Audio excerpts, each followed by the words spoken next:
Yeah, pass him that. No, take that right there. Yeah, take that right there. Sit on down, little brother.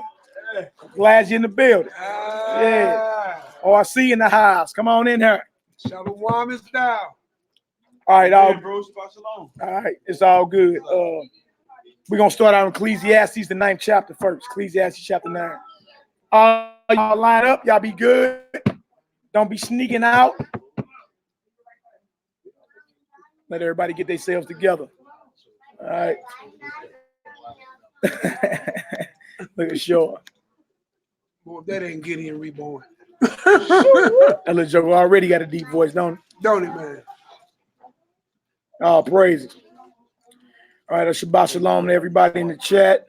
Shabbat Shalom to everybody that's local. You feel me? Everybody that be watching the rebroadcast. Y'all good? Yeah. Yeah. It's all good. It's all good. It's all good. How everybody doing? Y'all good? Everybody got it? Everybody fine? What's up with you, little joker? You good? Are y'all good with the internet and all that? Y'all need me to give y'all the password? Yeah, get with him so y'all can get on the Wi-Fi. Other than that, the service is horrible up in there. Go ahead and get on the Wi-Fi. Judy, you good on your laptop? Get your laptop, Judy? No. Okay. Yeah, they got me with it, man.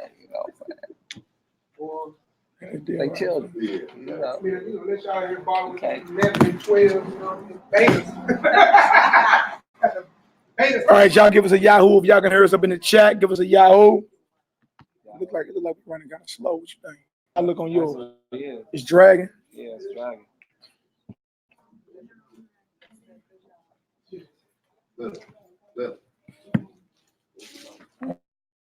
No. Is it delayed a little bit? We're going to Ecclesiastes 9. We're going to start at verse 3. Make sure we all good. All right, let me share this on the screen real quick. And let's get her done. All right, y'all, the name of the class is the Decisive Decree of Death. What happens when you die? All right, some people say you gained your wings. All right, all good. All right. Nehemiah gonna get everybody together so they can view online as well. All right, y'all bear with us for a little bit. No, I don't think it's your computer. All right, bang, bang, bang. Maybe I need to switch over.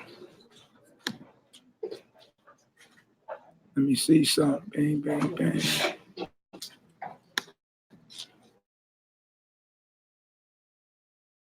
See something real quick. When? Yeah, it depends. 4, sometimes 5. It depends. Look at you. You trying to get about it already, boy? Nah. Sit on down. Sit on down. We going over today what happens when you die. All right. This is very important. It's something that need to be understood. Yep. All right. Yeah. Yeah. It's all good. Somebody plagiarizing your lesson. Already. All right. Let's start this. Yeah. You on the Wi-Fi? Nah, man. Grab the script. Come on, follow us, man. It's about that time, little brother. Let's get her done. All right, Jude, go ahead and start this off for me. Ecclesiastes chapter 9. Verse 3. We're going to start at verse 3. Hold on. Let me go ahead and hit the screen share real quick so everybody online can see what's going on. And let's get her done. All right, what happened after you die? Some people say R.I.P. He gained his wings. Other people say you reincarnated and you come back 200 or 300 times. We're going to see if that's sound doctrine according to the Bible. Nope, not at all. We're gonna lay it on out there. All right, to show exactly what it is. All right, everybody cool with the Wi-Fi back there? We straight? Everybody cool? All right, Ecclesiastes chapter 9. 3 to 10. We're gonna start on 3 down to either 10 or 11. Yeah, through 10. All right, so the book of Ecclesiastes, chapter 9, 3rd verse. Come on. This is an evil among all things that are done under the sun. Under where? that are done under the sun. Are you not still under the sun? Huh? You're still in the land of the living, aren't you? Under the sun. Come on. That there is one event unto all. Yeah. Yeah. Also, the heart of the sons of men is full of evil. Is what? It's full of evil. Come on. And madness is in their heart while they live. Mm. And after that, they go to the dead. They go where? They go to the dead. So one event unto all. One thing guaranteed in this life is that dirt nap. You gonna take that. You feel me? And your works do follow. So where it matters what you do while you got breath in your body, it does. You feel me? You running around thinking you ain't gonna be accountable for nothing, that there ain't gonna be no type of judgment, that's a lie. And you should already know that, because how many of y'all go to court on the regular? You up in the court? You feel me? Oh, I see, you know I ain't lying. Huh? Didn't them boys just jump out on you not that long ago? All right, so you know that there is some type of judgment. Even in man's realm of things, in man's rulership, there's still judgment. All right, now trip off this. There's a judgment coming for our souls. You got to give an account to your maker, him that made you. Notice what he said right here. He say right here that the heart of the sons of men is full of evil. That means your mind is preoccupied. Think about the majority of the thoughts that hit your mind every day. The majority of it is evil. If you don't know how to properly cast them out, you entertain them. I probably could rob that chicken appeal and get away with it. I probably could rob that bank and get away with it. I probably could take that man, woman. I probably could slander that brother or sister. Think about all the evil that's in your mind that you never address. You never check it. You feel me? And be like, no, get away from me. You can't even come up in here. You feel me? So we say the hearts of the sons of men is full of evil and madness is in their heart. Shabbat shalom, my brother. So look up this word for evil real quick. Watch this. Watch this. Strong's H 7451. Ra. Ra. And second entry. Ra. Ra. All right. And third entry. Ra. Ra. Strong's definition, it says adversity, affliction, bad, calamity. All this is on man's mind, should I say. All that. You see that? Adversity, affliction, bad, calamity, distress. How many of you claim to be stressed out? I'm so stressed. You got to stop claiming these things. You're making contracts with Satan with your mouth. I'm stressed. I'm sad. I'm ugly. Huh? You don't never say I'm just joyful and full of life. I'm righteous. I'm a son of the Most High. I'm a daughter of the Most High. You don't say that. Trip out how quick you are to agree with the adversary. I'm stressed. Y'all know that's a spirit. It's called the spirit of heaviness in the scripture. All right. So all this is on man's mind. And then after all this madness that's on your heart and mind, guess what happened? You die. Trip off that. We got to get to the point to where we're controlling our thoughts. Meaning when you're tempted, you rebuke that. You know that's of the adversary. A temptation may come in and slander that brother or sister. That's the devil. You just got slapped by the adversary. How do you fight him back? And you pull out some of these guns this brother got right here. Shoot. Not gonna work. Is that in the spirit world? Is that how you fight in the spirit realm? Nay. Yeah. No, that ain't how you fight in the spirit realm. You do what Messiah did. And we're going to go over some of that today. All right, verse 4. What it say? Verse 4. But to him that is joined to all the living, there is hope. Come on. For a living dog is better than a dead lion. Do y'all hear that? That's wild, because a lion is a what? It's the king of the jungle. But it say a living dog is better than him.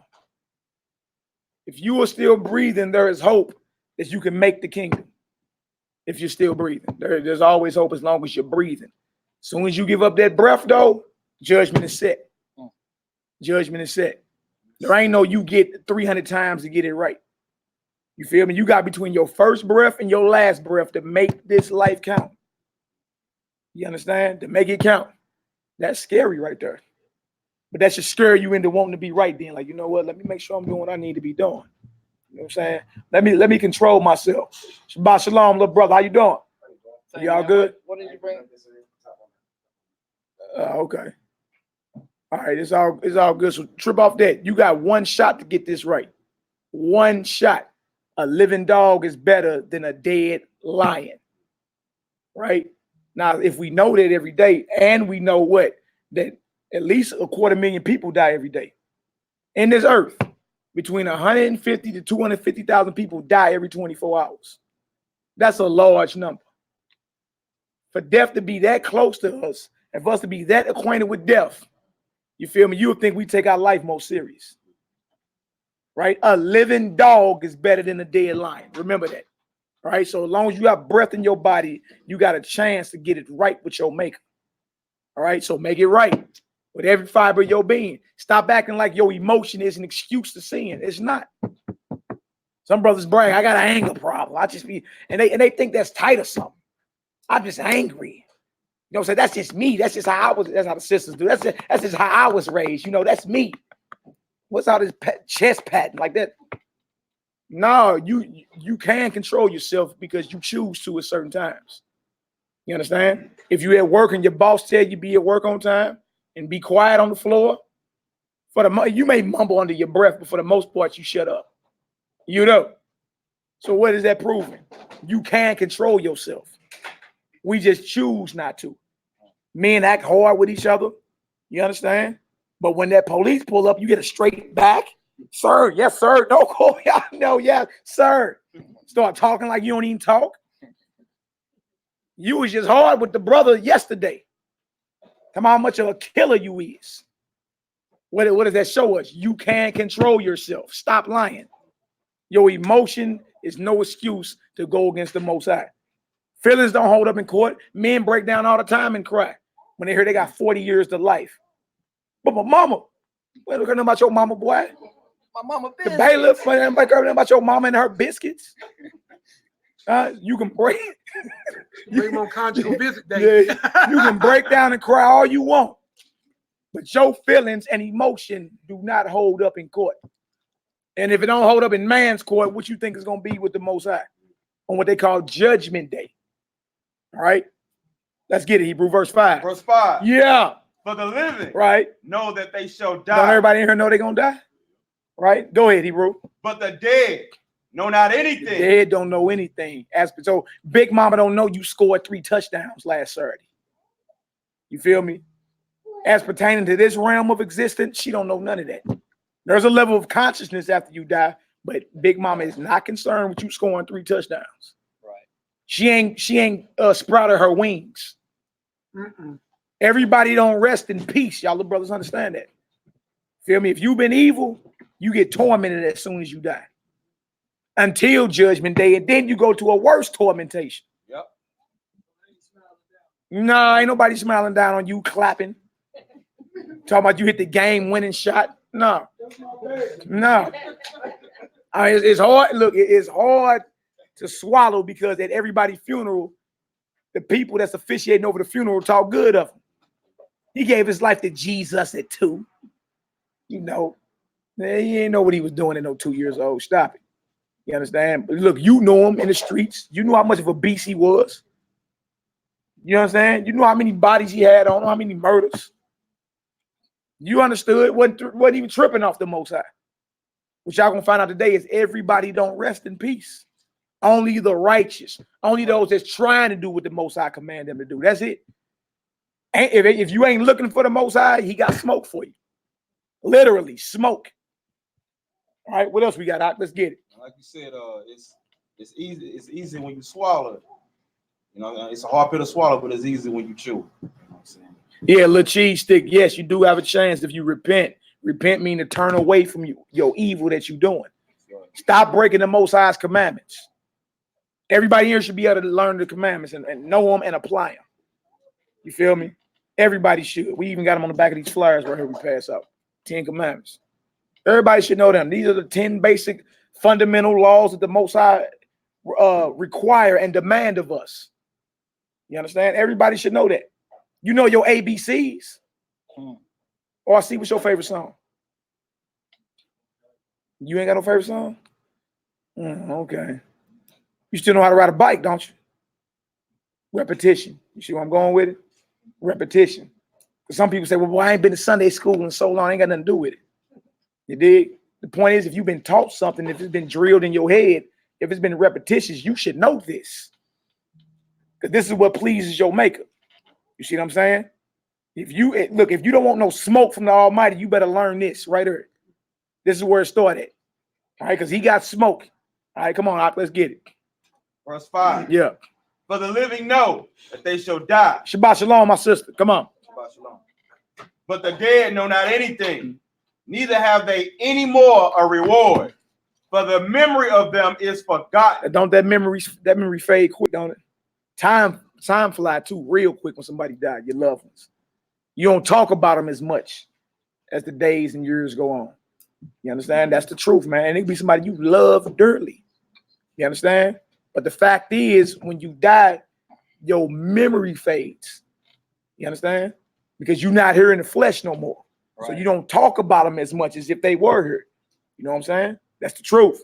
Verse 6, come on. Also their love. Come on. And their hatred. Right. And their envy. Come on. Is now perished. All your emotions. All your little hatred. You see that? All your little envy. All them emotions that mean nothing. All that die with you. Come on, Hebrew. Neither have they any more a portion forever in anything that is done under the sun. No more portion.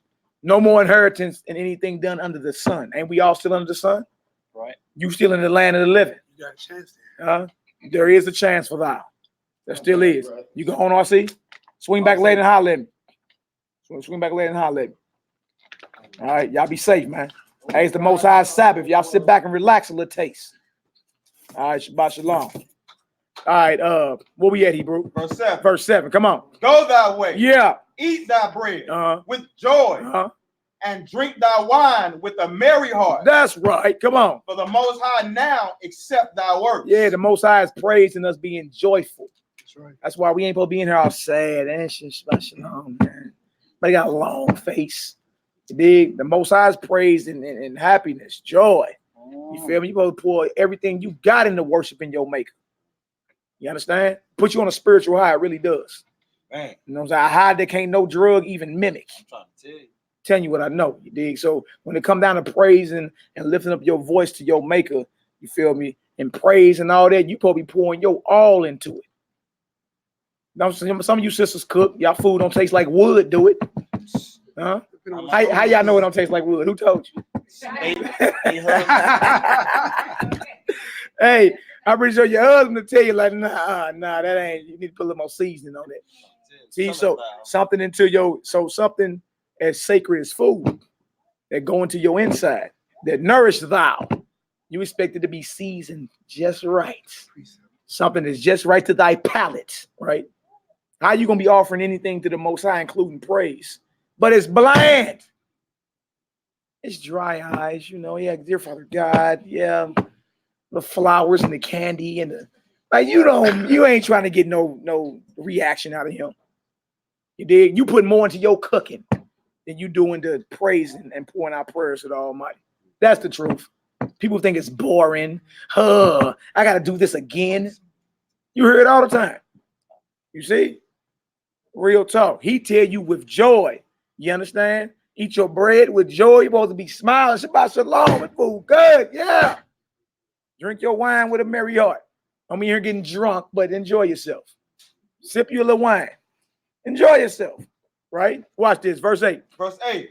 Let thy garments be always white, and let thy hair lack no ointment. Yeah, come on. Live joyfully with the wife. Come on. Whom thou lovest. Come on. All the days of thy life. All the days of what? The life of thy vanity. Of thy what? Vanity. It tell you, boy, while you got time, you better enjoy yourself. And when you're done talking, it's all vanity. Worthless. If you ain't aiming for the kingdom of heaven, every little thing you do in this existence don't mean nothing. That's a sobering reality right there. You feel me? Because so many people, I just strive to be so successful. I got so many degrees and yeah, you busy, buried under Satan's yoke. I understand. I got a Tesla. You got a Tesla now, huh? Yeah. You see how evil that heathen looked the other day, boy? Man, Elon Musk. Yeah. Boy, that is a wicked looking heathen, boy. But notice what the scriptures say. You understand? All the days of your life, of your vanity. Vanity means worthless. No value. That's a hard pill to swallow. That means because somebody asks you, what are your goals in life? And you be like, well, I just want to make it to the NFL, and I just want to be successful, make about 7 figures, and run my own business, and everything on your mind except the kingdom of heaven. Everything. Nobody say make it to the kingdom of heaven. That should be your number one priority. Make sense? Other than that, according to what we reading, it's vain. It don't even mean nothing. What you gonna show up to the Most High? Yeah, I got about 40 million put up. What you gonna give him? Federal Reserve notes? Huh? What's some slave? Hey, what's some? What's some? You're gonna put the Lord in debt? Huh? What's some slave owners on it? Huh?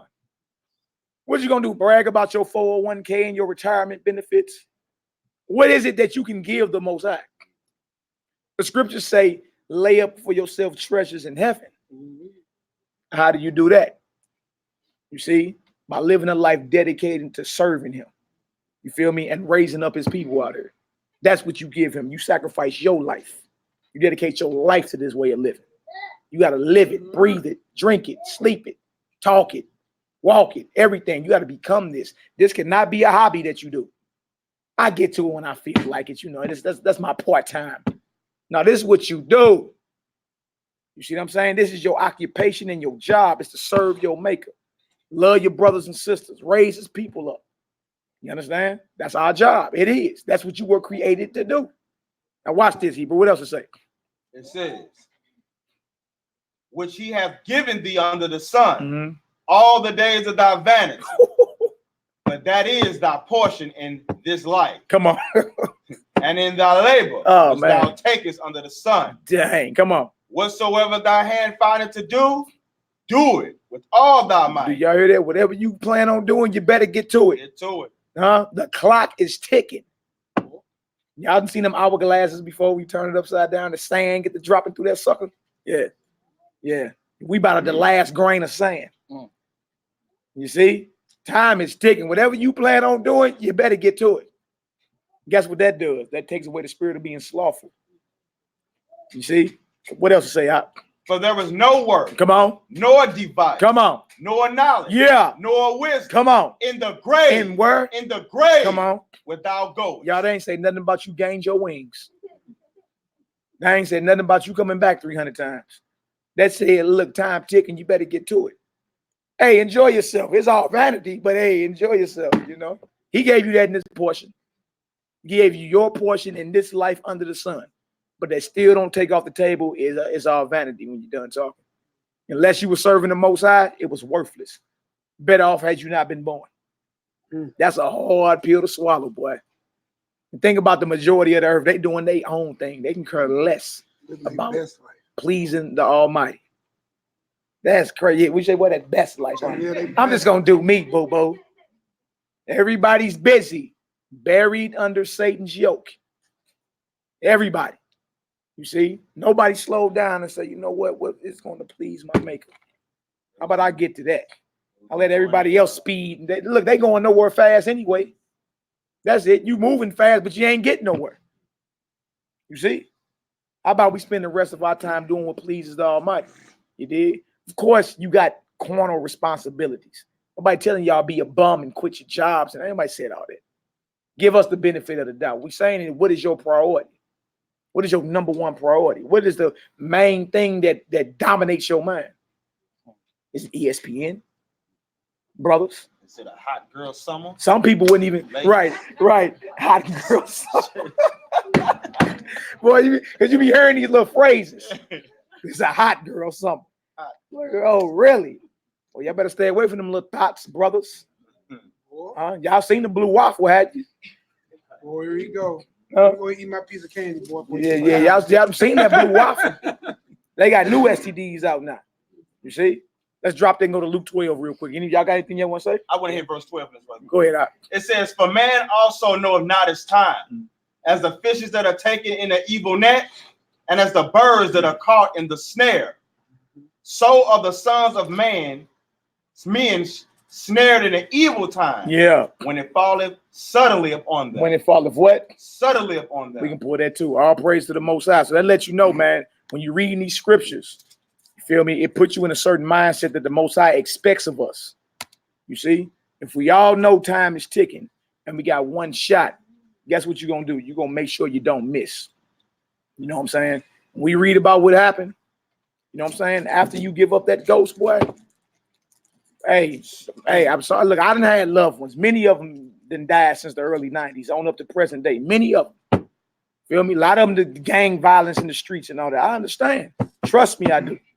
You feel me? But when you done talking, everybody don't rest in peace. Giddy, grab it for me. Everybody do not rest in peace. Everybody don't.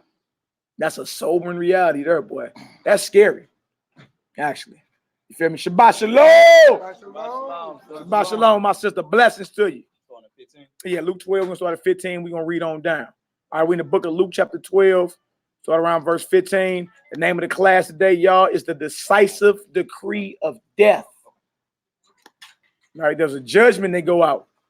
When the Most High send forth, you know what I'm saying, and make a judgment in the heavens that it's time for you to come on home, it's just time for you to come on home. Ain't nothing you can do about that. Sister Trina Smith in the building. Blessings, my sister. Shabbat shalom. Good to see you. All right, Luke 12. Start around verse 15 for me. Y'all give me a Yahoo up in the chat when y'all get there. We're going over what happened as soon as you die. Did you gain your wings? Simply J, did you gain your wings? Huh? You said yeah? Do you? Oh, man. Man. All right, so we're going to get it done, all right? Sister Trina, we in Luke 12. I'm gonna let you get there. I'll read this quick precept real quick while we're going, man. I'm gonna read this Nehemiah chapter 8, verse 10. Just write it down. Nehemiah chapter 8, verse 10. Kind of what Matty was talking about, you know, walking through this thing. He said, then he said unto them, go your way, eat the fat, and drink the sweet, and send portions unto them for whom nothing is prepared. For this day is holy unto the Most High. Neither be ye sorry. As we said, stop making contracts with them. For this is the day that Yod-Heh-Wah-Heh is or has made, and he is your strength.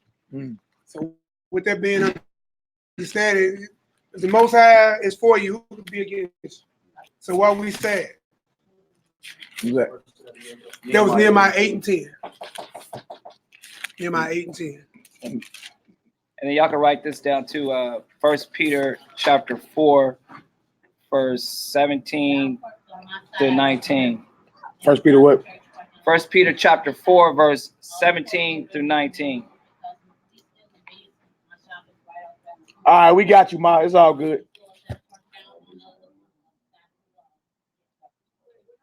She's talking about parking. It be busy up here on the Shabbat. We got the cleaners is right next door. That whole lot is empty. So if anybody parked over there, you know what I'm saying, it's blocking her business. That's all she's saying. Yeah, it's blocking. I don't know if it's like, just hand me the keys and just know it's blocking her business a little taste. It's all good. We can park right next door, so that whole lot over there is empty. Yeah. It's all good. Where you at though? You said what? 1 Peter what? 1 Peter chapter 4. You got it, too? Verse 17 through 19. Y'all can just write that down, you know.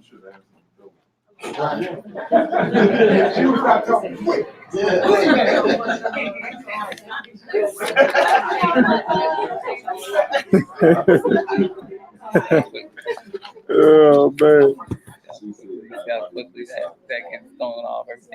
Yeah. Real tough. All right, let's do this, y'all. Luke 12. Let's get back into it.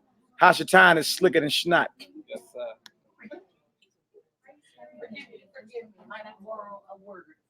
Yeah, scripture. Yeah, we got plenty of scripture. Right there, my sister. It's all good, my sister. Boy, the adversary slicker than snot. Hey, one of them. Wait, did OIC take that Bible? I got it right. Oh, you got that? Okay. That may be kind of small words, my sister. Can you read? 1 Peter chapter 4, verse 17 through 19. Y'all can just write it down because I'm not going to read it. Yeah, just write it down and yeah. All right, so we in Luke the 12th chapter, the decisive decree of death. We starting at 15. Yes, sir. Let's get her done. Luke 12, verse 15. Yeah. And he said unto them, take heed and beware of covetousness, for man's life consisteth not in the abundance of the things which he possesses. Y'all hear what he's saying? Your life don't consist in the abundance of your material wealth. That's hard. That's hard to swallow today, because a lot of our people feel they socially elevated just because of their financial status. You feel me? And you find certain people won't deal with you just because you ain't in a certain tax bracket. You see, that scripture said, a man's life consisteth not in the abundance of the things which he possesses. Not a life in the eyes of the Most High. And that's who you should be aiming to please anyway. The Almighty. Man gonna have his doubts and whatever he got about you anyway. You can't please everybody. You should be aiming to please the Most High anyway. Aiming to please man, that'll fail you every time. Right. Somebody's gonna have a problem with you some way, shape, form, or fashion in something you're doing. All right. So a man's life does not consist in the abundance of his material wealth. All right, keep that in mind, right? Verse 16, come on. And he spake a parable unto them, saying, the ground of a certain rich man brought forth plentiful. A ground of a certain rich man brought forth plenty. Even though he was rich in crops, he had large acres and acres of land. His land was yielding its fruit in its due season. You feel me? He was very wealthy, right? Now watch this. And he thought within himself, saying, what shall I do? Yeah. Because I have no room where to bestow my fruit. Y'all, carnally speaking, this is a good problem to have. You Right. feel me? It's a good problem to have. He's like, man, it's time for expansion. You dig? I got so much product in, I ain't got nowhere to store it. So it's expansion time, right? Simply say it's time to grow, right? Now watch this. Come on. And he said, this will I do. Come on. I will pull down my barns. I will what? I will pull down my barns. Yeah. And build greater. And there will I bestow all my fruits and my goods. Come on. And I will say to my soul, soul, thou hast much good laid up for many years. Take thine ease, eat, drink, and be merry. Say, I can retire off this. I'm gonna expand. I'm gonna sit on back, kick my shoes off. Huh? And I'm gonna live my best life. Huh? Straight up. And so in today's term, this is a very successful man. Right here in the eyes of man, he's successful. He ain't got the problems we all have. You feel me? Y'all know them problems. Past due bills and final notices and all that. A man like this don't have them type of problems. He laid up for many generations. This is called generational wealth. Right? Watch this. But Yahweh said unto him, thou fool. Thou what? Thou fool. Come on. This night thy soul shall be required of thee. Oh. Come on. Then who shall those things be which thou hast provided? See, that's the whole point. Death can come at any second. And he felt he was safe and secure in his material possessions. Most I said that thou fool. This night you got to come on home. And this night I called that spirit and soul back. Then who's everything gonna be? Trip off that. That's major. That's major. Now watch this. Come on.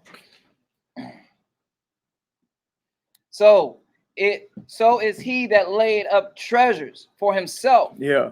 And is not rich towards Yahweh. Okay, y'all heard that. You can lay up treasure for yourself and have stacks and stacks on deck, millions in the bank, but you ain't rich toward the Almighty. You see, some of your most richest, who you deem successful individuals in this earth, or have insufficient funds, spiritually speaking. Yeah, insufficient. Y'all know that feeling. You go to the ATM and insufficient funds. That noise it makes. Yeah. You look around like nobody heard it. And dang, you feel me? So that means what man deems as successful is not successful in the eyes of the Almighty. Yeah. You know, spent his whole life making people laugh, have millions in the bank, taking his own life. Right. Was miserable. You may lay up treasure for yourself, but you're not rich toward the Most High. That's what the Most High is looking for. Those who are willing to dedicate everything to Him. Why wouldn't you? Why wouldn't you dedicate it all? Leave it all out there. Feel me? If you ever played sports before, you had to, if you was a real competitor, you had to leave everything on the field or on the court. You had to give it your all. Anything you good at, you give it your all. You pour everything into it. You see what I'm saying? But when it comes to the worship of the Most High, it's like we half step. We think he's satisfied with being mediocre. Nah, he said, if I'm your father, where's my honor at? If I'm your father, where my honor at? Yeah, watch this. Come on, Knock, let's get it. Real quick. Come on with it. I gotta go to let the spirit move, brother. Come on. 1 Peter chapter 4 and 17. Now, yeah, I asked you guys to write it down, but we truly have to read it real quick. It moved the spirit. You know, that's what I'm talking about. Yakanan Eleazar. Ellie. That brother say, man, I have to hold on. I have to read this. Yeah. It's all good. We don't believe in quenching the spirit around her, Sister Trina. You understand, right? Yeah, we don't believe in that. We ain't no whisper lights. No. Whispering and trying to, now you gonna hear something you walk past this door. Okay. 1 Peter 4 and 17. 17 and 18. For the time is come that judgment must begin at the house of Yah. Yeah. And if it first begins at us, what shall the end be of them that obey not the gospel of Yahweh? Man, bro, express yourself, because you went there for a reason. What's your feeling? Well, when this was being read, it's like we, even us, and it's like we look at people. Obey. Shabbat shalom, my brother. Blessings to you. Shabbat shalom. We look at people, that are might be dressed better than us, might be having more better shoes than us, better cars than people us. Still in that mindset. Yeah. Well, I got out of that back in elementary school, boy. I remember they passed a grade report card out about who dressed the best in elementary school. I ain't gonna tell y'all the grade I got. I got about that vibration quick. Like, well, go ahead, bro. Go ahead. But we do. You know what I'm saying? That we and it's been so ingrained in us, embedded in us, that we do it unconsciously. You know what I'm saying? Yeah. And these are the people that are in the know. You know what I'm saying? I'm talking about the people that are in the know. We tend to view, you know what I'm saying, each other on the success of monetary things, you know what I'm saying, that we can see what our brothers and sisters have or whatever. We do that. And that judgment is going to come first with us. And so that means we have to hurry up and get that mindset out of us. And then I can only imagine, you know what I'm saying, people that are not in the know. How are they thinking? Because they're killing each other for these things that we judge each other on in our own. You know what I'm saying? It's all vanity. You killed another man over his car. Exactly. You killed another man over his jewelry. You got killed trying to break in another man's house to take his possession. Exactly. And you want to wake up in judgment with that? No, absolutely not. No sense. It makes no sense. No. So how you get hurt? I robbed the bank. Didn't make it, huh? To the left. Next. That's scary. And don't forget about the hideous angels that jump you on the way to tormentation. Yeah. It's a host. There's a host of them. We went over yesterday. Yeah. There's a host of them. Long stomp you to the place of torment. Handle. They don't say just one angel. It's an angel with a host. Yeah, long stomp you. You getting jumped in. You getting jumped in. Gang banging to the right. And they talking about terrible looking, hideous looking angels. You feel me? You heard your whole life guardian angels. There actually are angels that are appointed to guard or watch over your life. That's what the scripture going to. They call guardian angels. You feel me? And those angels that's over the one of torment, his name is Remuel. Yeah. By name. By name. And look, he got major league smoke for you. You old boy from up top the hill, huh? Yeah. Oh, that's you. We been heard about you. Oh, yeah, come on over here. Come here.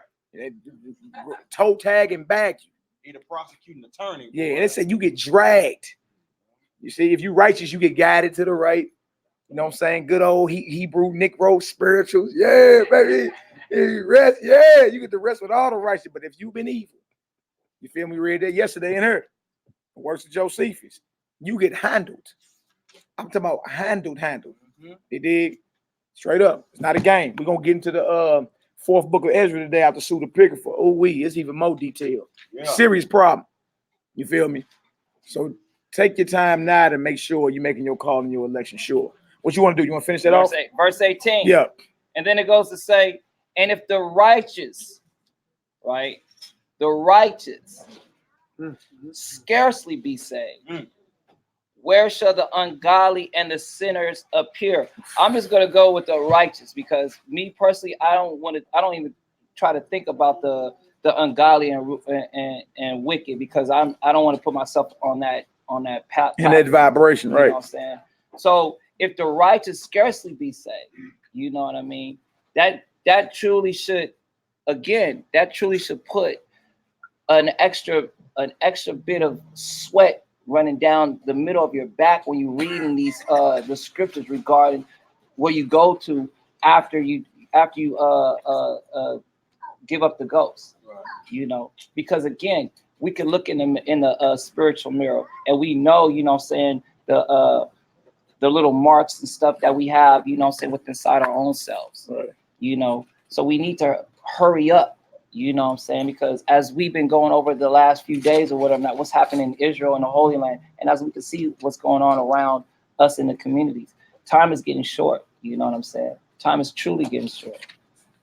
And just real quick, notice it said the righteous scarcely be saved. Is there anybody by chance that don't know what scarcely means? By the skin of your teeth. Yeah. Straight up. The skin of your teeth. By the hairs of your chin, bantamweight Dre. And it ain't no game, boy. You feel me? The Most High has made a major league problem. And he has a system set in place. It ain't like he gonna be ordering certain names. Oh, yeah, that's old boy right there. Handle him.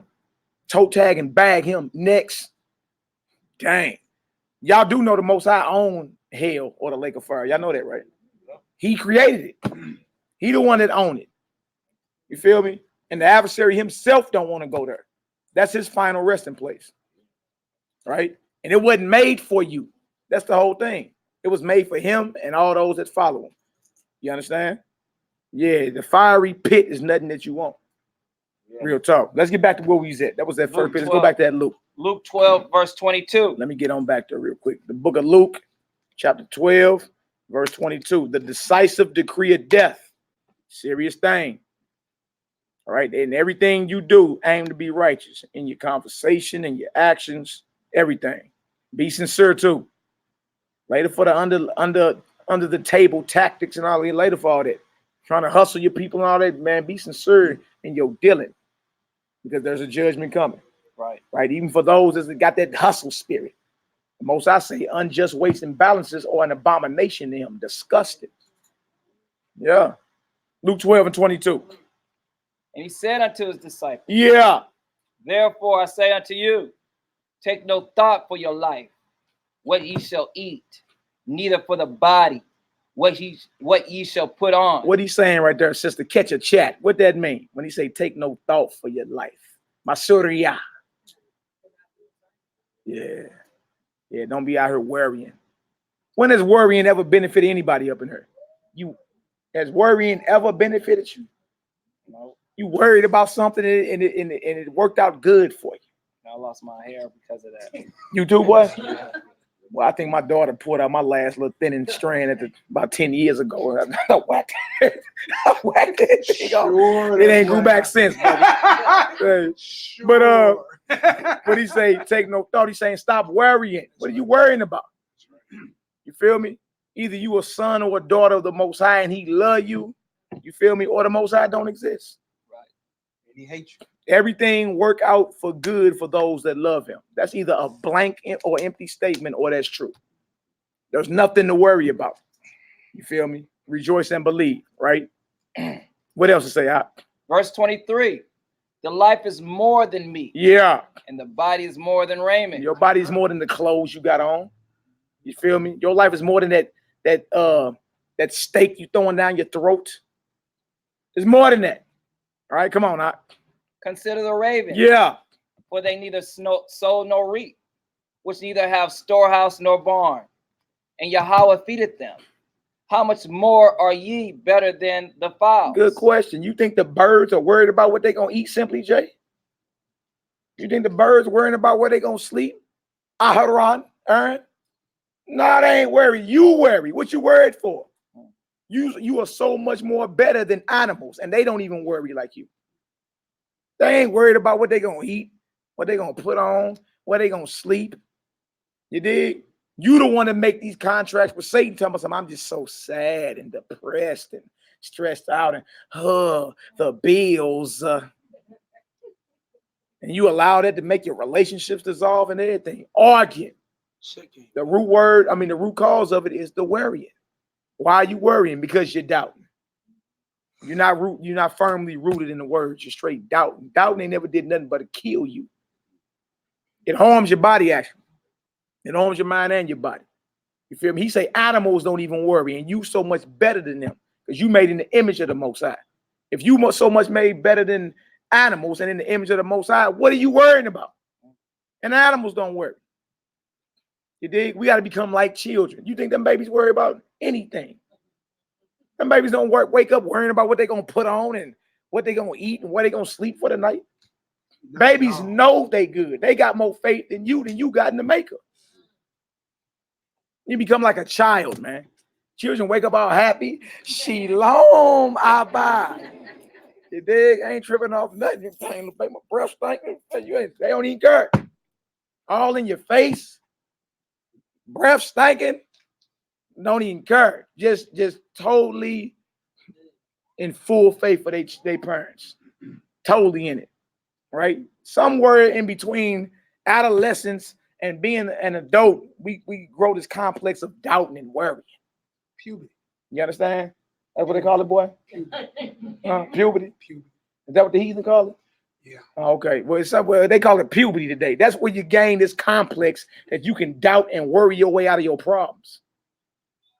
You feel me? Adolescents are more stressed in teenagehood than they say in some adults. They give too much thought to a whole lot of stuff. How good they look, how good they dress. Am I doing good? Is good? My parents happy? Are we doing good at home? Sometimes finances pop in, especially when I go to school where everybody's challenged by the outer cup. Then they got to worry about that. You know what I'm saying? Like, they're straight studies, say teenagers stress out more than we do. That's why they suicide rates are shooting up. They stressed out. And there's But guess what? The parents ain't giving them this meat or this milk, and they're not living. You know what I'm saying? How much better you got a brother and a sister? You know what I'm saying? The child watch up and watch mom with her head wrapped. Shabbat shalom, cuzzo. You know what I'm saying? Shabbat shalom. He can see. What kid he is? He might be outside. He outside? Okay. He might be Okay. outside. You know, I mean, get to watch their father grow up in the house, you know what I'm saying, with his friends on. You know what I'm talking about? They eat together as a family. They move together as a family. You know what I'm saying? So he learned the operations. That's why they say the morale in most families where the mother and father is there, the morale of the child is a lot better. You know what I'm saying? Because the mother shouldn't carry the weight of the man and the woman and vice versa. Yeah. You see what I'm saying? So it's about that puberty, bro. Yeah. Somewhere up in there, what they call the heathen call puberty is where you develop this complex that you can worry yourself out of your problems. Worry and doubt. Nuh-uh. Learn from them children. Believe and rejoice. You already got the victory. Believe and rejoice. All right, come on, Hebrew, let's get it. Verse 25. And which of you with taking thought can add to his stature 1 cubit? Who of us can worry ourselves to become taller? Or can you worry yourself into growing your hair back?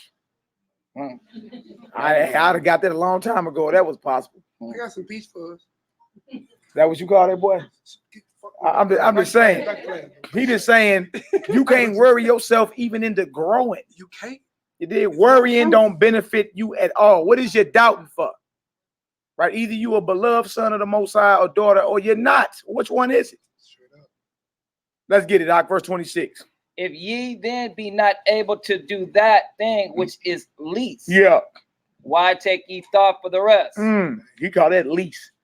You ain't even developed the mind power enough to grow. Why is you even taking thought for or worrying about anything else?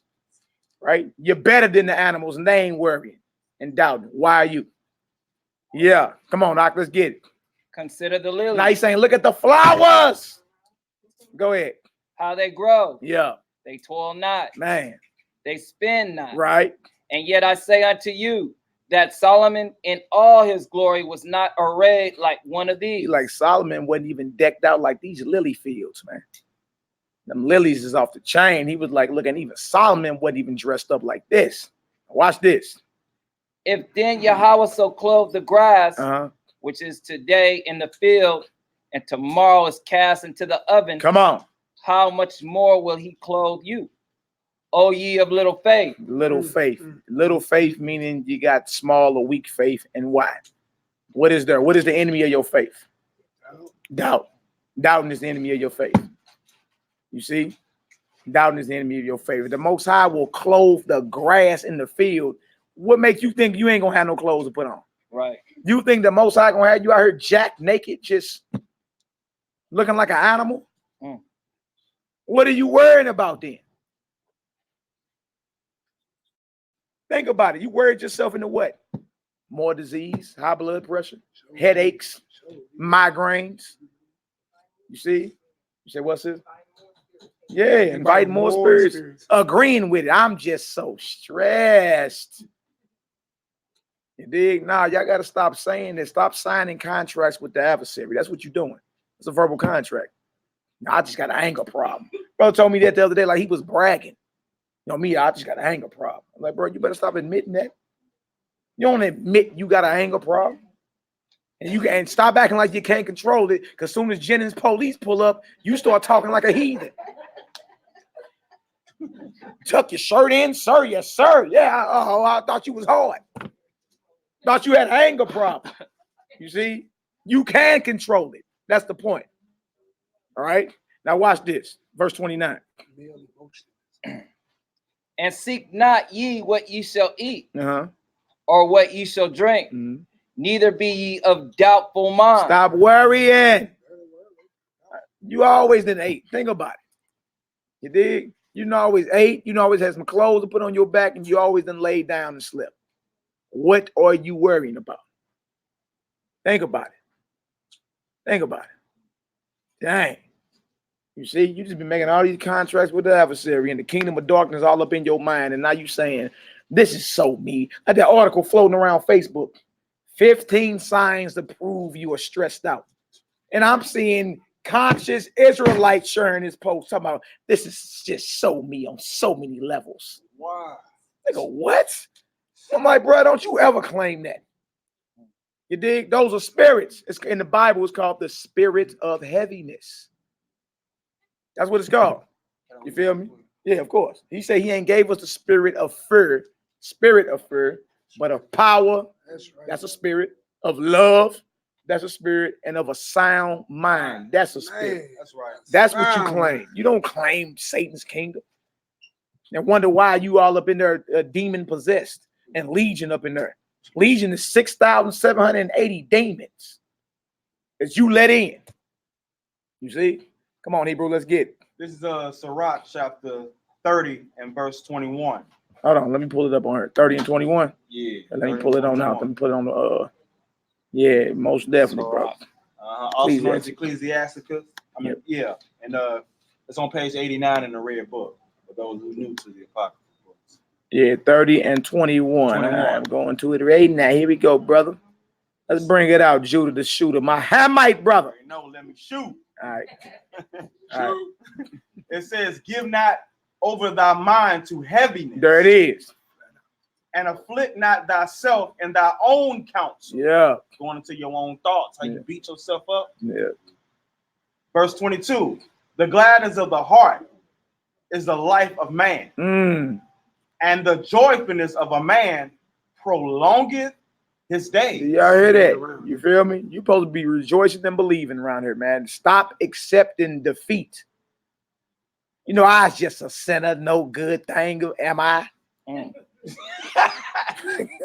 here just claiming that, man. So you've been in church a few times. You just claiming Satan's kingdom. No. How about you start claiming the fruits of the Spirit? Love, joy, peace, long suffering, gentleness, goodness. Y'all know the rest of it. Meekness, temperance, faith, all that, all them 9 beautiful, delicious fruits. Why y'all don't claim them? Huh? I'm just so ugly and sad and and you want and you wonder why. You speak these things into existence. You actually do. You actually do. If you knew how powerful your words were, you feel me? Your words are an expression of your thoughts. So what you speaking about, let us know exactly what you're thinking about. Think about it. You don't speak that you ain't thinking about. Right. Yeah. So what I'm listening for is what you're speaking about. What's coming out that death trap of yours? Oh, okay. Luke 6 Yeah, said, the abundance of the heart, the mouth speaks. Yeah, that's what I'm saying. You either over there busting your head to the white meat. Yeah, okay. That whole gathering over there ain't gonna turn out good. Somebody gonna get shot tonight. Watch. You did? Or if somebody over there, you know what I'm saying, speaking life into their brothers and sisters. You know what I'm saying? Rejoice, believe, endure to the end. The Most High love you. You understand? Help raising their spirit. They call it today in the science world that vibration. Raising their spirits and all that. You dig? That's what we supposed to be doing. Where you at, Judah? Verse 23. Love thy own soul. Yeah. I'm gonna read that again. That's right. Come on. Love thy own soul. That's right. And comfort thy heart. Uh-huh. Remove sorrow far from thee. Yeah, get that gone. Don't claim that. Bye. You gotta go. Go ahead. For sorrow have killed many. A few. For sorrow have killed many. Y'all know y'all can worry yourself into death. Literally. You feel me? I'm just so sad. Stop that. Stop claiming that. Watch this. Come on. For sorrow have killed many, and there is no profit therein. Don't worry, it ain't never profited us nothing. You just got done asking that who is wary of a prophet, as we just asked. Hey, you can't make this type stuff up. It's already in the Bible. Come on, Hebrew. Verse 24. Yeah. Envy and wrath shorten the life. Jealousy and being just so angry. What it do is shorten your life. You feel me? You think it's cool. Don't start looking sick. Especially in the era we grew up in, them 90s, boy. Everybody thought just being a so-called hard. You know what I'm saying? I'm just hard. Look, gangster. Everybody thought that was the end thing. A lot of those brothers in the grave. Facts. Feel me? A lot of the rappers we were listening to are in the grave. Huh? You put the albums out. I'm ready to die. Biggie Smalls died. Huh? Pac put the album, I See Death Around the Corner. He died. Huh? Easy lived a perverse lifestyle. He died. Huh? Think about it. You speak your reality into existence. You think about it, you speak about it, and it becomes, and you work at it and it becomes a reality, manifestation. That's what happens. That's how everything comes from what's invisible into the visible. It's right in the Bible. You've already read Proverbs 18. Life and death is in the power of the what? The tongue. Tongue. Yeah. You call strokes upon yourself. Since you know that, and guess what you got to be now? Calculated in what you say. That's why I'm against all that freestyling and battle rapping. I don't even like all that. You feel me? Because you, in the effort to rhyme and sound cool, you'll speak death into the situation. You will. You talk about murdering somebody's family and doing all type of evil. Just so the crowd can be like, "Ooh, that was tight." You heard what he just said, though. He did. He just spoke death into the situation. Right? Where you at? Verse 24. Yeah. Envy and wrath shortening the life, and carefulness to anxiety. Yeah. Bringeth age before the time. Yeah, everybody claiming anxiety too. I know a well-renowned Hebrew. He claimed anxiety. He did. Yeah, all anxiety and blaming it on something else. Brand, that's a spirit, but he don't even believe in Messiah. So, you know what I'm saying? He rather take the psychological terms on about it. You know what I'm saying? Anxiety, carefulness, right? 25. What else to say, bro? Verse 25. It says, "A cheerful and good heart will have a care of his meat and diet." Facts. That's facts too. You dig? That's another spirit. Gluttony, overeating. You see what I'm saying? Get yourself together. All that's part of it as well. Most of the diseases are food-borne. You see, even though we Hebrews and we eat lawful, you still not supposed to be gluttonous with this thing. You understand? Control yourself. All right, let's get back to it. No, you had something. Come on with it. Big. I was at verse 23. It was talking about the sorrow, and like people definitely got to realize about feeling sorry for yourself, feeling pitiful. When you got individuals out here walking. I saw a video the other day. This little heathen with no legs and one arm in the gym working out flipping tires. Wow. There's women out here. This woman I saw another video. She cooking with her feet. Yeah. I They saw got that. no arm. Yeah. You out here feeling sorry for yourself. And both your arms. Oh, she drives too. She drives. She Taking care of braids herself. with her feet. Yeah. And she do everything You with her got a feet. cheerful spirit. Yeah. And lacking your family members that you got. You hear That's that? powerful, bro. Let's trip out Pay there. attention to the things that you do have, man. And you claim you got problems out here. Yeah, you got no problem. This woman braiding her with her feet and driving. Yeah. You run around here talking about something. Yeah, and think about it. What you arguing over and she driving with her feet? Man. What you arguing about? What you huffing and puffing about? She braiding her with her feet. Man. That puts something in perspective, don't it, boy? Man. Straight up. And cook good too. Boy, I ain't can cook. Hey, for Hey, real. so literally she put her foot in that deal. She Huh, put boy? her foot in it. Literally. Ah. She put her foot in. Hey, that's what's up. All praise. No pun intended. Disclaimer, honor humility does not go against nobody with disabilities. No, not at all. Not at all. But you know, y'all seen where that was going. Y'all You seems did. to be in a healthy relationship. Yeah. Yeah, she did. She had Yeah. Straight up. All right, we in verse Luke 12. We in verse what? 30. Come on. I'm gonna read 29 again. Let's get it. And seek not ye what ye shall eat, Mhm. or what ye shall drink, neither be ye of doubtful mind. Yeah. For all these things do the heathen of the world seek after, Mm. and your Father knoweth that ye have need of these things. Your Father know what you need. You feel me? The nations of the earth worry about carnal things, what they gonna eat, or what they gonna put on. You understand? They worry about everything. Get that dough for me out. They worry about everything. What they gonna eat, what they gonna put on. You understand? Where they gonna sleep. Like, come on, get yourself together. We are servants of the true and living power, the one that own and create and possess everything there is. They got that sun in the sky right now. Shabbat Shalom says they got that sun in the sky right now. You dig? Nothing impossible for him. Only thing he can't do is lie or fail. You see? So if that's the case, and you his chosen people, what are you worrying about? boy, and you his show. Like, you are peculiar to him. You just ain't somebody else of the heathen nations. You actually are special to him. Believe and rejoice. That's it. Believe and rejoice. That's what it is. And fight against all that temptation in the spirits. Don't let the spirit of heaviness in. The spirit of anxiety. No, you can't come up in there and seat staking. Bye. All right. Let's go down a little bit more. What else to say, y'all? Verse 31. Yeah, But rather seek ye the kingdom of Yah, Hallelujah. that's and right. all these things shall be added unto you. You see, your number priority is to seek the kingdom like a bloodhound. Huh? You supposed to be on the kingdom trail, boy. Sniff it, feel it, live it. You dig? And then guess what? Since you're doing that, you're not worrying about nothing. And guess what? All these things will be provided for you. That's right. Some of us are living witnesses of that. Out here totally on faith is what it is. That's rock. And it's never a dull moment. Very adventurous, I tell you. Very adventurous. Very, very adventurous. You're like, boy, I wouldn't have thought this morning when I woke up. But hey, you know what I'm saying? We got to deal with it. You know what I'm saying? Make it up. And guess what? The more adventures you go through, the more testimonies you can come tell the flock. Like, hey, man, the Most High, I bear witness to the power and mercy of the Almighty. Straight up. All right, now come on, Hebrew, let's get it. Fear not, Mhm. little flock. Do what? Fear not, What you scared of? Come on.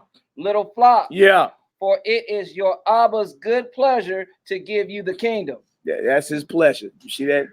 He want to bless us with the everlasting and eternal life. He want to bless you with that. Fear not. Watch this. Come on.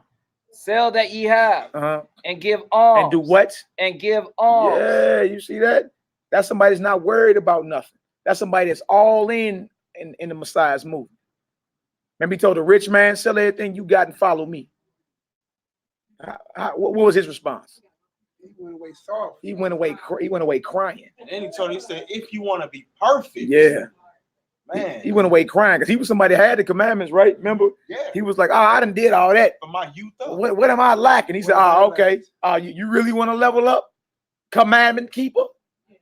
You really want to level up? A law keeper? Hey, sell everything you got and follow me, and you'll have treasure in heaven. That man went away crying. You dig? Because it said he had great possessions. He was rich. You dig? And he said it's easier for a camel to pass through the eye of a needle than for a rich man to get into the kingdom of heaven. Why? Because he's preoccupied with his riches. Oh, he's God. Yeah, the riches have become his God. God. You feel me? And it That's ain't a hard to commandment say. he broke. Huh? That's a commandment he broke. Yeah. He made his riches. He elevated them up to levels of graving. You know what I'm saying?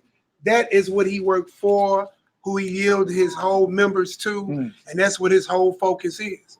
And he had everything else, but the greatest commandment he broke. He had another God. Because right there, he even realized who he was just dealing with.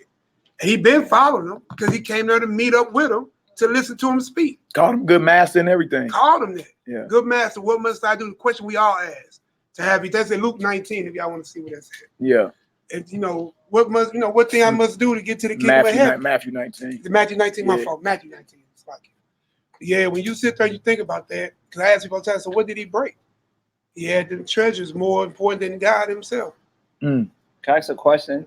Oh, do you think he cried because he knew that he was about to give it up and that's why he was crying about it, or that he didn't want to give it up? You know what I mean? Because he walked away crying like he didn't want to give it up and he kept it, or he walked away crying like he was crying like, damn, I gotta give this up. Money was his God. You know what I'm saying? So He He violated He didn't no want other to give it gods up. before me. First and foremost. Yeah. yeah, right. He didn't want to give that deal up. And that's the whole deal. He could have sealed this deal right then and there. Yep. He walked away greedy. Man, this the king of glory right here. You can seal your deal in the kingdom. You dig? He just told you sell everything you got, get that to the poor, and come on home. Let's rock. Shows that he lacked faith too. This answer, Yakeli, that's the I'm just gonna tell you what it Right, is. no, Like yeah. those type of things, Thought, those type of offers come around once in a lifetime, buddy. Boy, that was one of them. That's one of them you got to be already in. You got, oh yeah, that is what I'm out of here. It don't matter. It don't matter who got anything to say about it. It don't matter who got anything to say about it. I'm out of here. What you mean? What you just gonna do? Oh yeah, I'm gone. I'm out of here. What you say? What you saying? No, I was just saying, if you actually read it, and talking to Yakeli, I see where he was coming from with it. If you read that Matthew 19 and 22, he said he went away sorrowful. Sorrowful. It does say sorrowful. Oh yeah. Which is G3076, to make sorrowful. The effect, to affect with sadness, cause grief, to throw into sorrow, to grieve, offend, to make one uneasy. So yeah. I mean, think. Mark 10 too. Yeah. More attention. Another example of that, of an individual who did walk away was Moses, when he gave up the kingdom of Egypt. Yeah. You know what I'm saying? Yeah. He saw the position of his people and said, later for all those riches and this kingdom. Yeah. Yeah. And went down to the brick. And trip off that. Was Moses sorrowful for it? Not at all. He Had to do it. gladly did it. See, put yourself in the rich young ruler's shoes. You know what I'm saying? You put yourself in there. You dig? And he like, sell everything you have and come on. That ain't nothing to be sorrowful over. Like, what you mean? What you mean? I'm out of here. Like, what? Oh yeah, this will be sold on eBay tomorrow. I'm told yo, sell this deal on Amazon. I'm out of here. This boy be out here saying, I'm a Man, look, y'all know what it is. Y'all know what it is. Yeah, man, there Hebrew them. But yes, I'm out of here. What you mean? Where Matt he go? You got to cash in on something like that. That also showed a lack of belief as well. Man. Yeah. Because if you actually believe, hey, you couldn't get the riches in the kingdom. Hey, all this stuff out. Yeah. You know what I'm saying? Lack of faith. Lack of faith, lack of belief. So he was a law keeper, but he didn't have a law of faith with him. Yep. Torah Imuna. Yeah. All right, verse 33. What does it say? Sell that ye have Uh-huh. and give on. Come on. Provide yourself bags which wax not old. Yeah. A treasure in the heavens that faileth not, Mm. where no thief approaches. neither moth corrupt. Come on. For where your treasure is, Uh-oh. there will your heart be also. Do y'all see that? Whatever is extremely valuable to you, that's what your mind is on all the time. So again, is the kingdom of heaven, is that your number one priority? Because if it is, that is what would predominate or dominate your mind. It's the kingdom of heaven. That dominates your action. Flat out. You dig? Where your treasure is, what's very valuable to you, is what you'll be thinking about. Facts. Starting to make sense? All praise the glory now to the Most High. All right, from there, I want to jump over to right back to Ecclesiastes real quick. Just real quick. Let's go to Ecclesiastes chapter 12. I'm gonna start at verse 1. We're gonna get on down. Yeah, we're gonna do like 1 through 8, and then we might as well do the whole thing. It's 14 words, 14 verses, should I say. And then let's get into this what happens after you die out that pseudepigrapha, you dig? It's going down in this earth. Y'all get some understanding so far? Give me a Yahoo! All right, all praise and glory now to the Most High. That we talking about. Understanding. What happens when you give up that ghost?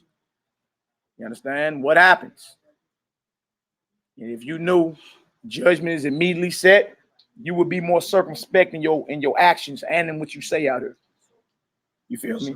If you knew, dang, Big Mama didn't gain her wings. Don't say nothing about you gaining your wings.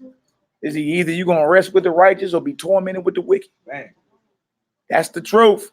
And y'all, that ain't even the final judgment. That's just you just been detained. That ain't even a resurrection. They gotta come to where either those the faithful they gonna make the kingdom of heaven. Those that's been evil are going into what's called the lake of fire. Yeah. Real rap. See, everybody don't rest in peace. That's the truth. All right. Let's get it. Ecclesiastes chapter 12. Let's start at verse 1. Ecclesiastes chapter 12, verse 1. Let's get it. Remember now thy creator. Oh, man. In the days of thy youth. Young men. Y'all hear that? Remember the Most High. Get him young. Get him early. You feel me? You'll be so far ahead of the rest of the crowd. Yes, you will. You feel me? By the time you become a teenager, by the time you get in your early 20s. Thank the Most High. Nephew, he was raised in it. Yeah, little Z got nephew back there. Raised in this word. You know what I'm saying? Young brother right here came up a couple years ago. You feel me? Young, getting this word young. That's what we talking about. You understand? Remember the Almighty in the days of your youth. Remember him. You understand? Come on, Hebrew. Definitely, man, because y'all missed that mischief that we went through. Yeah. Everybody in this room, all of us, boy, who didn't get that upbringing, you know what I'm saying, that y'all been privy to. So take full advantage of it. Full advantage. All right, read that again. Remember now thy creator in the days of thy youth. Yeah.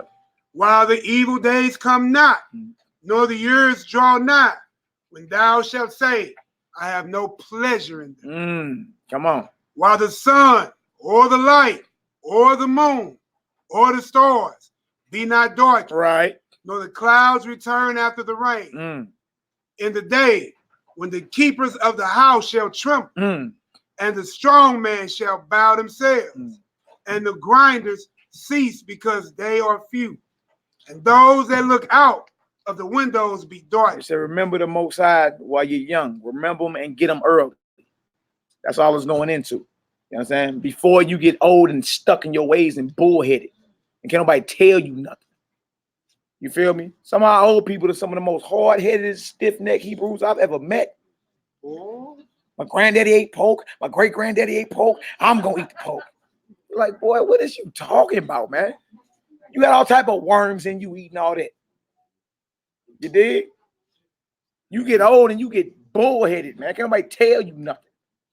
As if you got a solution to what's going on out here. You dig? You got a solution, show me a better way then.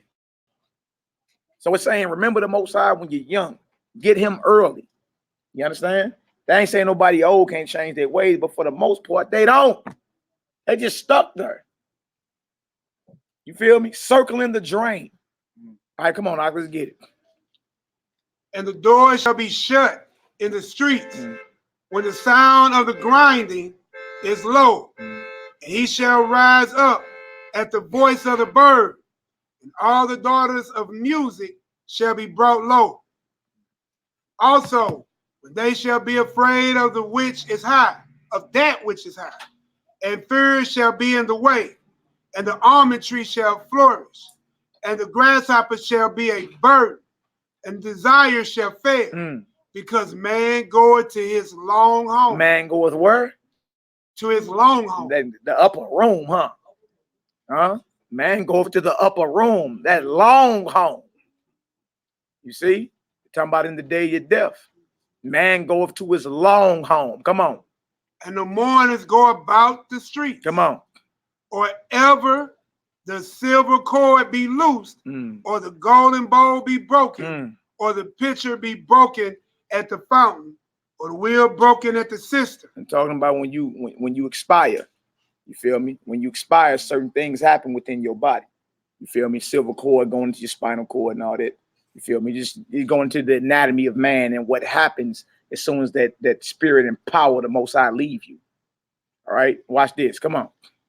Then shall the dust return to the earth as it was. Body go back to the earth. Go ahead. And the spirit shall return unto Elohim who gave it. That breath go back to the Most High, right? But you got a soul that's gonna rest somewhere or wander somewhere. Man is made of 3 parts: body, spirit, soul. That's the truth.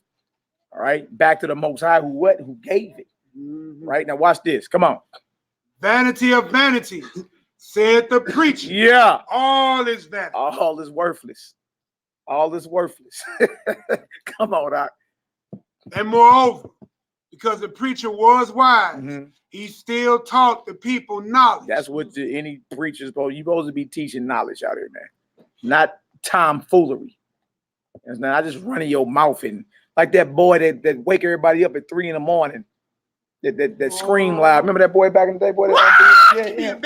Yeah, boy, you fell asleep with BET on. Turn off BET. Kearney Thomas. I remember old Kearney Thomas, boy. Yeah. Boy, that Negro used to go sleep with BET on, boy. Man, that Negro will wake you up at 4 in the morning, boy. Utter madness. Selling prayer cloths. I almost bought one of them. Scare you into the spirit. You be like, boy. Hey, boy, don't be in your after 12 o'clock mode. Back in the day, you hear that pitch, oh! Man, you know what we out here doing, man. Still got this TV on. I'm lying, y'all. I bought one. That's my man. That's your boy. That's your man to them. That's your man to them. That's your man. Anointing cloth didn't even work. Got no check in the mail or nothing. Oh, your debt didn't go away? At all. You couldn't file it at the courts? That Negro sold you a sweat rag. The Crisco grease oil and everything. Come on, Doc, let's get it. Oh, man. Moreover, because the preacher that was wise, he still taught the people knowledge. Yeah, he gave good heed and sought out and set in order many proverbs. The preacher sought to find out acceptable words, and that which was written was upright. Yeah. Even words of truth. Acceptable words, words of truth, that which is upright. That you're supposed to be getting taught when you sit in some type of assembly or whatever. The word of the Almighty. You should be living there just it felt good, but what did you learn? What did you take away from there that you can apply to your life? Right. That's what you should be asking. What did I learn today that I can apply to make me a better servant of the Almighty? You see what I'm saying? All the tomfoolery and buck dancing ain't about nothing. You ain't getting no type of understanding what that means. You see? Now watch this. Come on. The words of the wise are as goads, and as nails fastened by the master of assembly. Sure foundation. See that? Very sure. All right, go ahead. Which are given from one shepherd. That's right. Come on. And further, by these, my son, be admonished of making many books. There is no end. And much study is weariness of the flesh. Verse 13 and 14. Let's end it. Let us hear the conclusion of the whole matter. Yeah.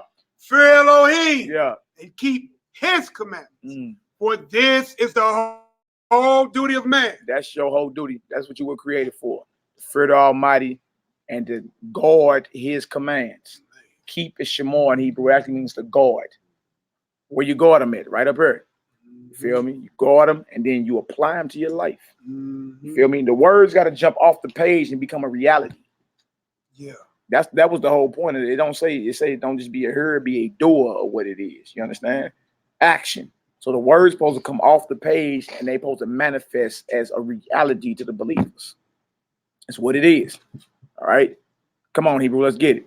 For Elohim shall bring every work into judgment. Some work. Every work into judgment. I got away with that. Every work into judgment. Everything you done did got to come before the judgment. That's scary, boy. Think about some of the evil stuff you done did, knowing it was. Thought you got away with it. Think about it. Feel Even me? the evil against your husband. Yeah. Or vice versa. Vice bro. versa. Vice It, versa. it swing every way. Children way. Yeah. Whole way. All right. For the Most High should bring every work into judgment. Come on. With every secret thing. Your little secrets, whispering. You understand? Tiptoeing, moccasin mode. You dig? Nobody gonna Come on, Hebrew. Whether it be good Come on. or whether it be evil. Whether it's good or evil, is coming into judgment. That's right. All right. So we ain't got away with nothing. All right. I want to do Luke 16 one more time for everybody that's here today. Luke 16, 19. And then we're going to get into this pseudepigrapha about the state of the departed. What happens when you get that breath up and that body becomes lifeless? You dig? Body back to the ground. Spirit or breath back to the Almighty who gave it. We just read it. Where does your soul go? Yeah, soul and spirit is not the same thing. They work together. You understand? They work together within man to make man a living soul. You understand? But they are not the same thing.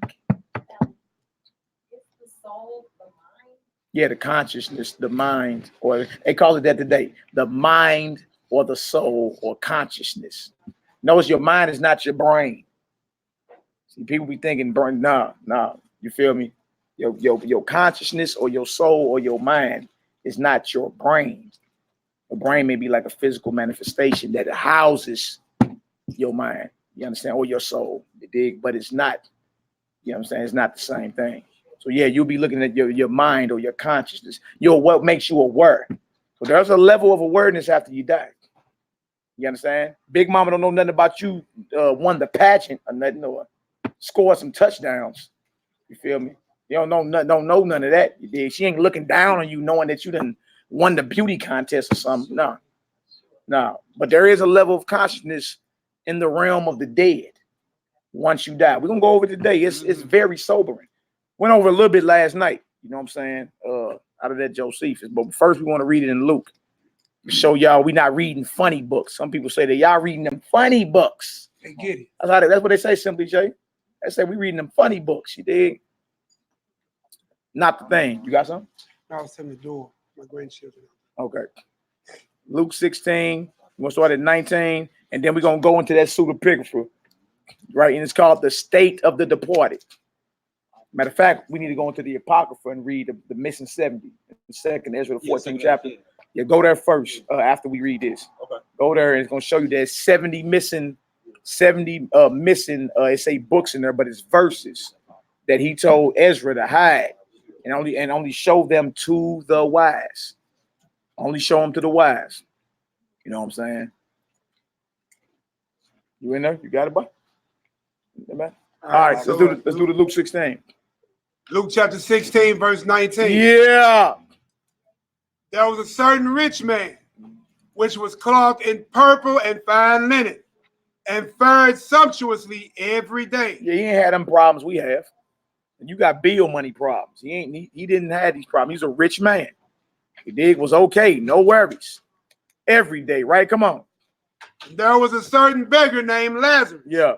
which was laid at his gate, full of sores, and desiring to be fed with the crumbs which fell from the rich man's table. So all he wanted was crumbs. You see? And you got to watch out for like turning your nose up at the poor or those less fortunate. You understand? You got to watch this. Somehow people get high on the hog. Y'all know somehow people be high on the hog and act like they just, the poor are just invisible to them now. Yeah. You know what I'm saying? With no compassion on who you call bums today. Bums. I like how you put that. They become invisible. Yeah, they That's become how we invisible. treat our people. They need our help the most. And look, he just wanted some crumbs. He wasn't even asking for it, you know what I'm saying? Oh, Even though it wouldn't have hurt him to take them in, clothe them, feed them, hook them up, give them a job. It wouldn't even hurt him. But he just wanted crumbs. Hook me up with some crumbs. Something cool. That's all I need. You see? Watch this. Come on. Just like in that other story where you had the Canaanite woman that came to Christ. You know what I'm saying? He said that the meat was meant for Israel, but she said even the dog is worthy of the crumbs of the master table. You see what I'm saying? And she ended up getting her crumbs, didn't she? Yeah. You see? Righteous judgment. But not only that, he was a beggar, but he had sores on him too. Mm-hmm. You know what I'm saying? We forget about that to where I'm just speaking about me. You know, sometimes I'll be if I see somebody that is dusty. That ain't funny, Uncle. If I see somebody that's dusty looking or whatever, what I perceive as dusty looking, and got some sores, you know, in my mind's eye, I'm like, ew. You know what I'm saying? Look at this shit too. Ew. That's, I guess that's that Cali lingo, brother. Ew. That's your Cali. Go ahead, y'all. Go ahead, y'all. I'm You listening. know, and it's like you and I'm if I think it, I'm not saying everybody thinks like me or whatever. I know that the thought goes through people's minds then too as well. You know, it's natural, you know. And then we don't want to be around it. It's like, you know, I don't want to be around that because it might get on me or something like that or whatever the case may be, you know. And so we have to be aware of that, you know what I mean? Because it's been embedded in us to think like that, to act that way, you know, and whatnot. That's it. Andre Ingram, look for and the Josephus, look for it is in the back. It's called Discourse Against the Greeks Concerning Hades. You know what I'm saying? So look for that. I don't know what version of the Josephus you got, and this one is on page Okay. All right, let's get this right here. Yeah, just type it in the chat for me. Yeah, find the exact page for me. Get it. So we had Luke 16, verse 21, everybody. Yeah. And desired to be fed with the crumbs which fell from the rich man's table. Mm-hmm. Moreover, the dogs came and licked his sores. Yeah. So in this life, you would have looked at him as somebody that's less fortunate. A rich man, you'd have been like, I want to be like him. He's very successful. Swearing at purpose. You got a very successful startup, and you know he a CEO of so many different companies, and yeah, you know what I'm saying? He's my prince in shining armor. Okay, I hear you. I watch this. Come on. And it came to pass that the beggar died and was carried by the angels into Abraham's bosom. You heard that? So this is right after death, right? Abraham's bosom is not the kingdom of heaven. Remember, the body go back to the ground, turn to dust. The spirit go back to the Most High. So what is this? What part of man is this being carried into Abraham's bosom? It has to be his soul. It has to be his awareness or his conscience. You feel me? There is a level of awareness after death. You feel me? But that ain't the final. You just being detained at that point. That's not the final judgment. So notice the beggar gets Abraham's bosom. Right? Now watch this. The rich man also died and was buried. Not cremated. Buried. And in hell he lifted up his eyes. And being in torment. Being what? In torment. And seeth Abraham afar off. And Lazarus in his bosom. So in this place, they both can see each other. Trip off that. Yeah. They in the same place, but even in death, the righteous and the wicked are separated. Even in death. Makes sense. See, as soon as you die, the judgment is set. Time is up. You don't get no more chance to say, I'm sorry. My bad. Time's out. You don't get no time for none of that. Ain't none of that going on no more. The Catholic Church says purgatory. Nah, ain't no such thing as no purgatory. Ain't no such thing as no purgatory. You can pay off the Pope and you know what I'm saying, pray the soul of your auntie about a purgatory. No, that ain't in the scripture nowhere. It did. Now watch this. So it says, in hell he lifted up his eyes, being in torments. So right after death, this rich man is in torment. Is he resting in peace? No. Which proves what? Everybody don't rest in peace. They be lying to y'all at the funerals. It sound good. You feel me? You want to believe everybody resting in peace. You dig? But that's not the truth. Our job ain't to make you feel good. Our job is to tell you the unadulterated, raw, and uncut truth. Everybody don't rest in peace. Go ahead, Sister Trina. Is Abraham's bosom. Yeah. Are these souls at the same place as the souls that rest under the altar? Where is Abraham's bosom located? Man, I wish you was here last night. We just went over there. I guess we're going to read some of it again today. Good job, Trina. That is all good. It's all good. We actually went over it last night. It's in detail in this right here. We just gonna read it again. I'm glad you asked. We're gonna read it again. But what this is an in-depth breakdown of what we read here in Luke 16. This is an Israelite story and saw the fall of Jerusalem 2,000 years ago. Was this rich man king died? You said who? This rich man, was this a king? I don't know. It said he was a rich man, fared very sumptuously, had no problem. Shabbat shalom, my king. You feel me? So we'll go over it. It'll show you where it's located. You feel me? I suppose I've never read this actually myself, perhaps, because I didn't know that the rich man was actually speaking to Abraham, and he was calling him Father Abraham until just now, and I didn't know that Abraham was speaking back. Now we gonna let's keep reading. Let's go. Now your question's gonna get answered. But Trina like, I needs to know. Yeah, I know. But we actually went over this yesterday. We're gonna hit a little bit of it again because that may be on somebody else's mind too. It reminds me of when you told me soundbite doctrine, because growing up in church or just even aging in church, 'cause I've grown up long ago, but for some reason I'm interpreting this completely different. I thought that the rich man was having a conversation with Lazarus. I didn't know that because probably choir songs that I'm sung. If your finger in the water, come and cool my tongue. And I'm Yeah, that's what church that's is. right. No. Yeah, let's keep reading. That's right, sis. It's all good. We gonna have to go back over it. Hey, it's all good. All right, we hit it a little taste. All right, come on. You hear them play it, tell them turn it off. Turn that trash off. I'm offended. Don't let Judah be able to. It's a lie. I'm going to All right, verse. Do that 23. 24. Do it 23 23 again. Yeah. So we had Luke 16, verse 23. Yeah. And in hell he lifted up his eyes, being in torments, and seeth Abraham afar off, and Lazarus in his bosom. Come on. He cried and said, Father Abraham, have mercy on me, and send Lazarus, that he may dip the tip of his finger in water and cool my tongue, for I am tormented in this flame. Yeah, I heard that, boy. He just wanted to drop off his fingertip. That lets you know, boy, that you don't want no smoke from the Most High. This serious. To your tongue on Yeah. fire? Yeah. Now watch this, Hebrew. 25. But Abraham said, Yeah. Son, thou throughest. No, son, remember that thou in thy lifetime receivest the good things. Likewise, Lazarus, evil things. Yeah.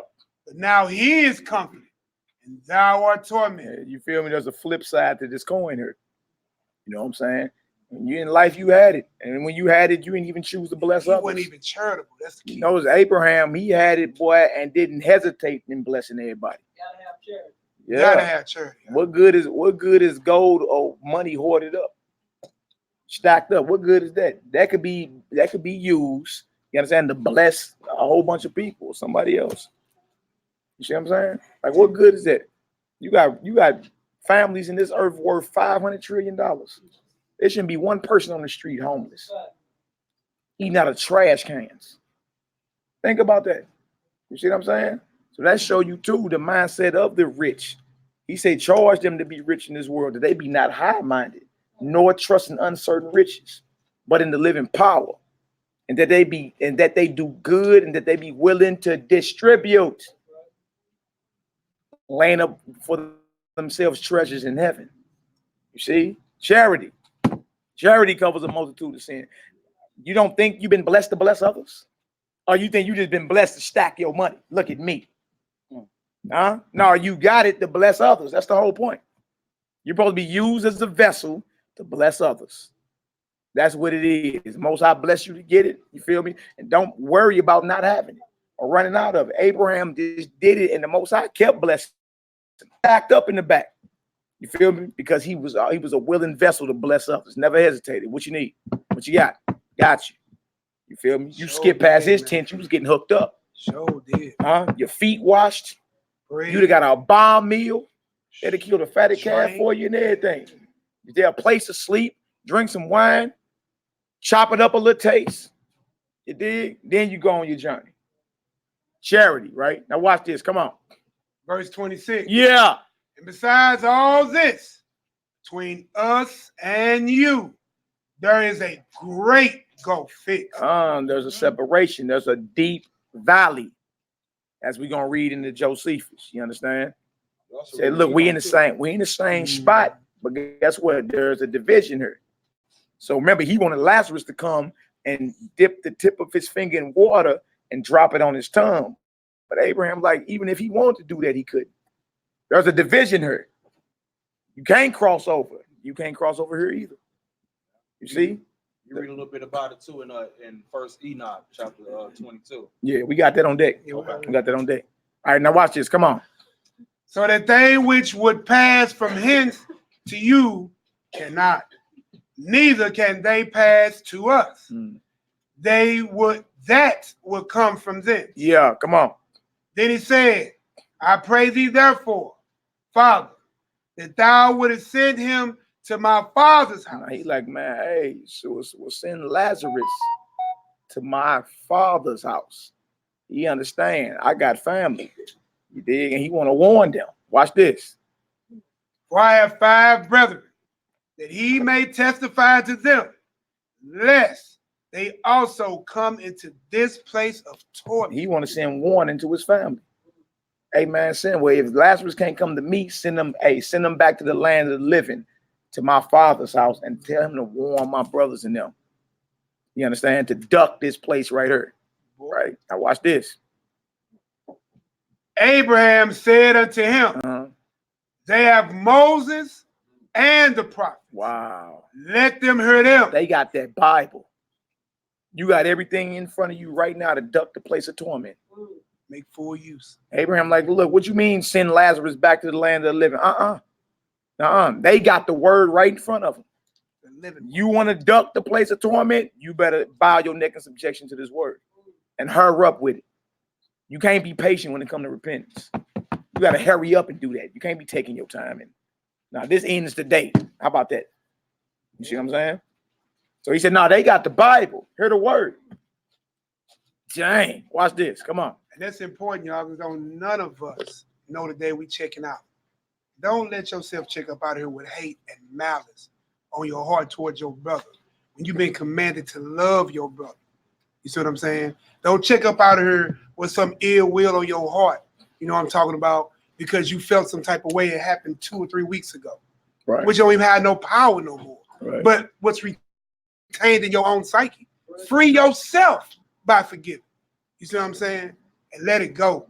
Do not take that to your grave. Don't let that be the sin that causes you not to get in. That's true. Don't let that be it. You had it all the way up to this point, and you caught that sleep. And then you had that one weight. You just couldn't forgive your brother. And you know, in the Bible, you consider a murderer if you ate your brother. You see what I'm saying? So you died of murder. Now, you could be up there, technically, I didn't run that knife across his neck. You know what I'm talking about? But you didn't have no love in your heart for him. You killed yourself of murder. You see what I'm saying? So you died of murder. All I'm saying is, man, check yourself, fix yourself today. That's right. Now you say hurry up, because you don't have them all. We might be looking at somebody right now, and somebody go to sleep right now. Fix that ASAP. Yeah, it's scary. Or like the old saying, check yourself Before you wreck yourself. Yeah, you're a 90s, baby. No, I'm not. I know you ain't. I'm just messing with you. Makes sense, don't it? Now watch this. What verse you in? 30. Come on. And he said, nay, Father Abraham. Look at him. He like, come on, man. No, that ain't good enough. What you mean they got the Bible? That ain't good enough. That's why you die. That's why you die. That's why you die. He like, nay, no. That just can't be that can't be the answer to what I'm trying to get done here. Right. It's that simple, y'all. It's that simple. We treat this thing like it's a calculus equation or something. No, it's real simple. You don't want the place of torment, bow your neck in subjection. Do what you know you're supposed to be doing. You dig? And stop thinking your emotions gonna give you a pass in judgment, because they won't. They won't. They won't. You feel me? Ask the cat that got 40 to life crying in front of the judge. He like, yeah, get him on out. Bailiff, yeah, get him on out of here. Next case. Nobody tripping off your little feelings in judgment. It don't work. You feel me? The judgment is set, the scriptures tell you. So as soon as you die, you experiencing one of these, y'all. It's either Abraham's bosom or it's the place of torment. And y'all, look, and you ain't even went to court yet. Court is judgment day. You've been locked up before, been detained. You've been detained. No bond. You in the county jail. No bond. no bond or something. You in the county jail. You dig? And everybody asking you when your court date. Court date is judgment day. You got to go before the judge. You feel me? Y'all both locked up. You locked up for a little traffic violation. In your mind, you're like, ah, man, I'm about here. Let me chill for a minute. Nah, man, don't go bail me out. I'm cool. Save that money. I'll be about here in about 2 days, 3 days. You dig? I'm cool. You feel me? The next brother, boy, just murdered the whole West Side. And he on camera in front of 100 witnesses in broad daylight. Both y'all get booked in at the same time. You in there for traffic violations, cuz you like, I'm cool. I need this rest anyway. I know I'm getting about it. I really ain't tripping enough for all that. Nah, woman, don't come bail me out. Save that money. They gotta let me go in 2 days. I'm straight. Him, you feel me? ACA. Armed criminal action. You dig? You dig? And all the evidence against him. You dig? Both of y'all are not looking at the same sentencing when it comes to judgment. You see? The one can rest. I'm cool. I know I'm all good. The other, man, please, you ain't gonna never see the light of day again. That boy said. He's done. You see? That's what we're talking about here. And look, look, that's what happens as soon as you get a ghost up. Tell you on day of judgment, say the day of the judgment is gonna be decisive. That means it's gonna be quick. Yeah. Quick. The decisive, meaning the decision already been made.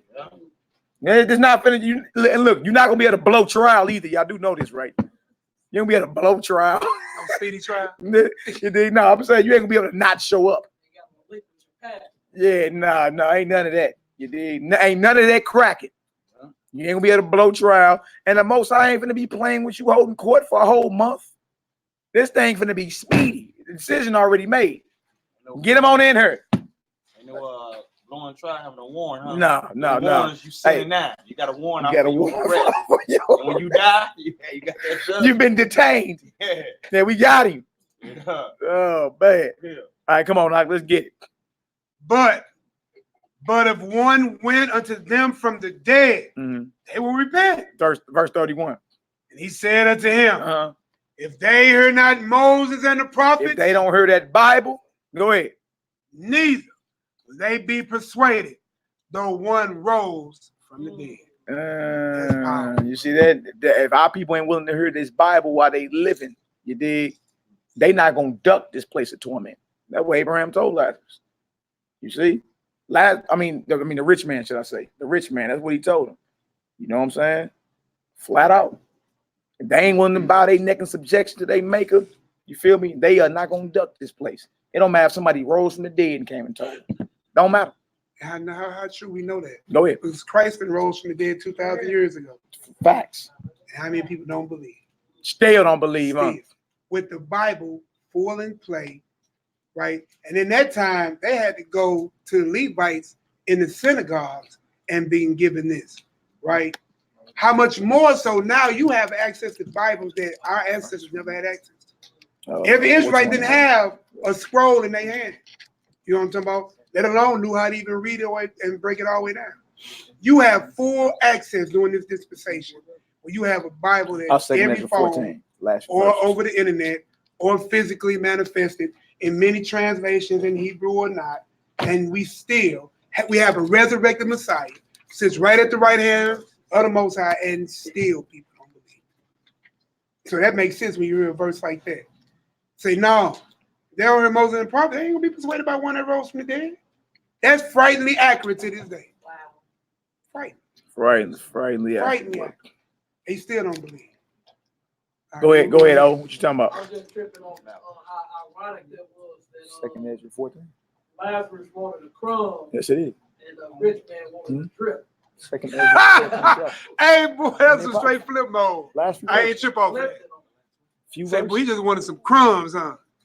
And now you got to flip back and just get a drop of water. And guess what? Neither one got it. Neither one got it. But what they got at the back end is what matters. Yeah, man. So yeah, you can be careful how you entertain strangers, like the scripts say, man. You never know who you entertain. You never know how that by. Pay it back to your face. All right, y'all. We about to go. Next we going to is the Apocrypha. We're gonna read about some missing verses. They say books in here, but verses that the Almighty told Ezra to hide and only show to the wise. All right, and it got to do with what happens when you die. All right. Some people don't go into the extra biblically endorsed books. We would ask, what are the 70 missing books or verses the scripture is talking about? All right, so we can go to 2nd Ezra 14. What verse you starting at, Judah? 43. 2nd Ezra 14. We'll start at 43. For y'all that don't know, you can jump on back up and show how the Holy Spirit came into him as well. So that's 21. Yeah, you know what I'm saying? And what happened at this time is our books had been burned, and the Most High sent the Spirit into Ezra after he fasted, and he gave him back everything that happened since the beginning of creation. So while he was prophesying, the scribes was writing everything out about what happened. You feel me?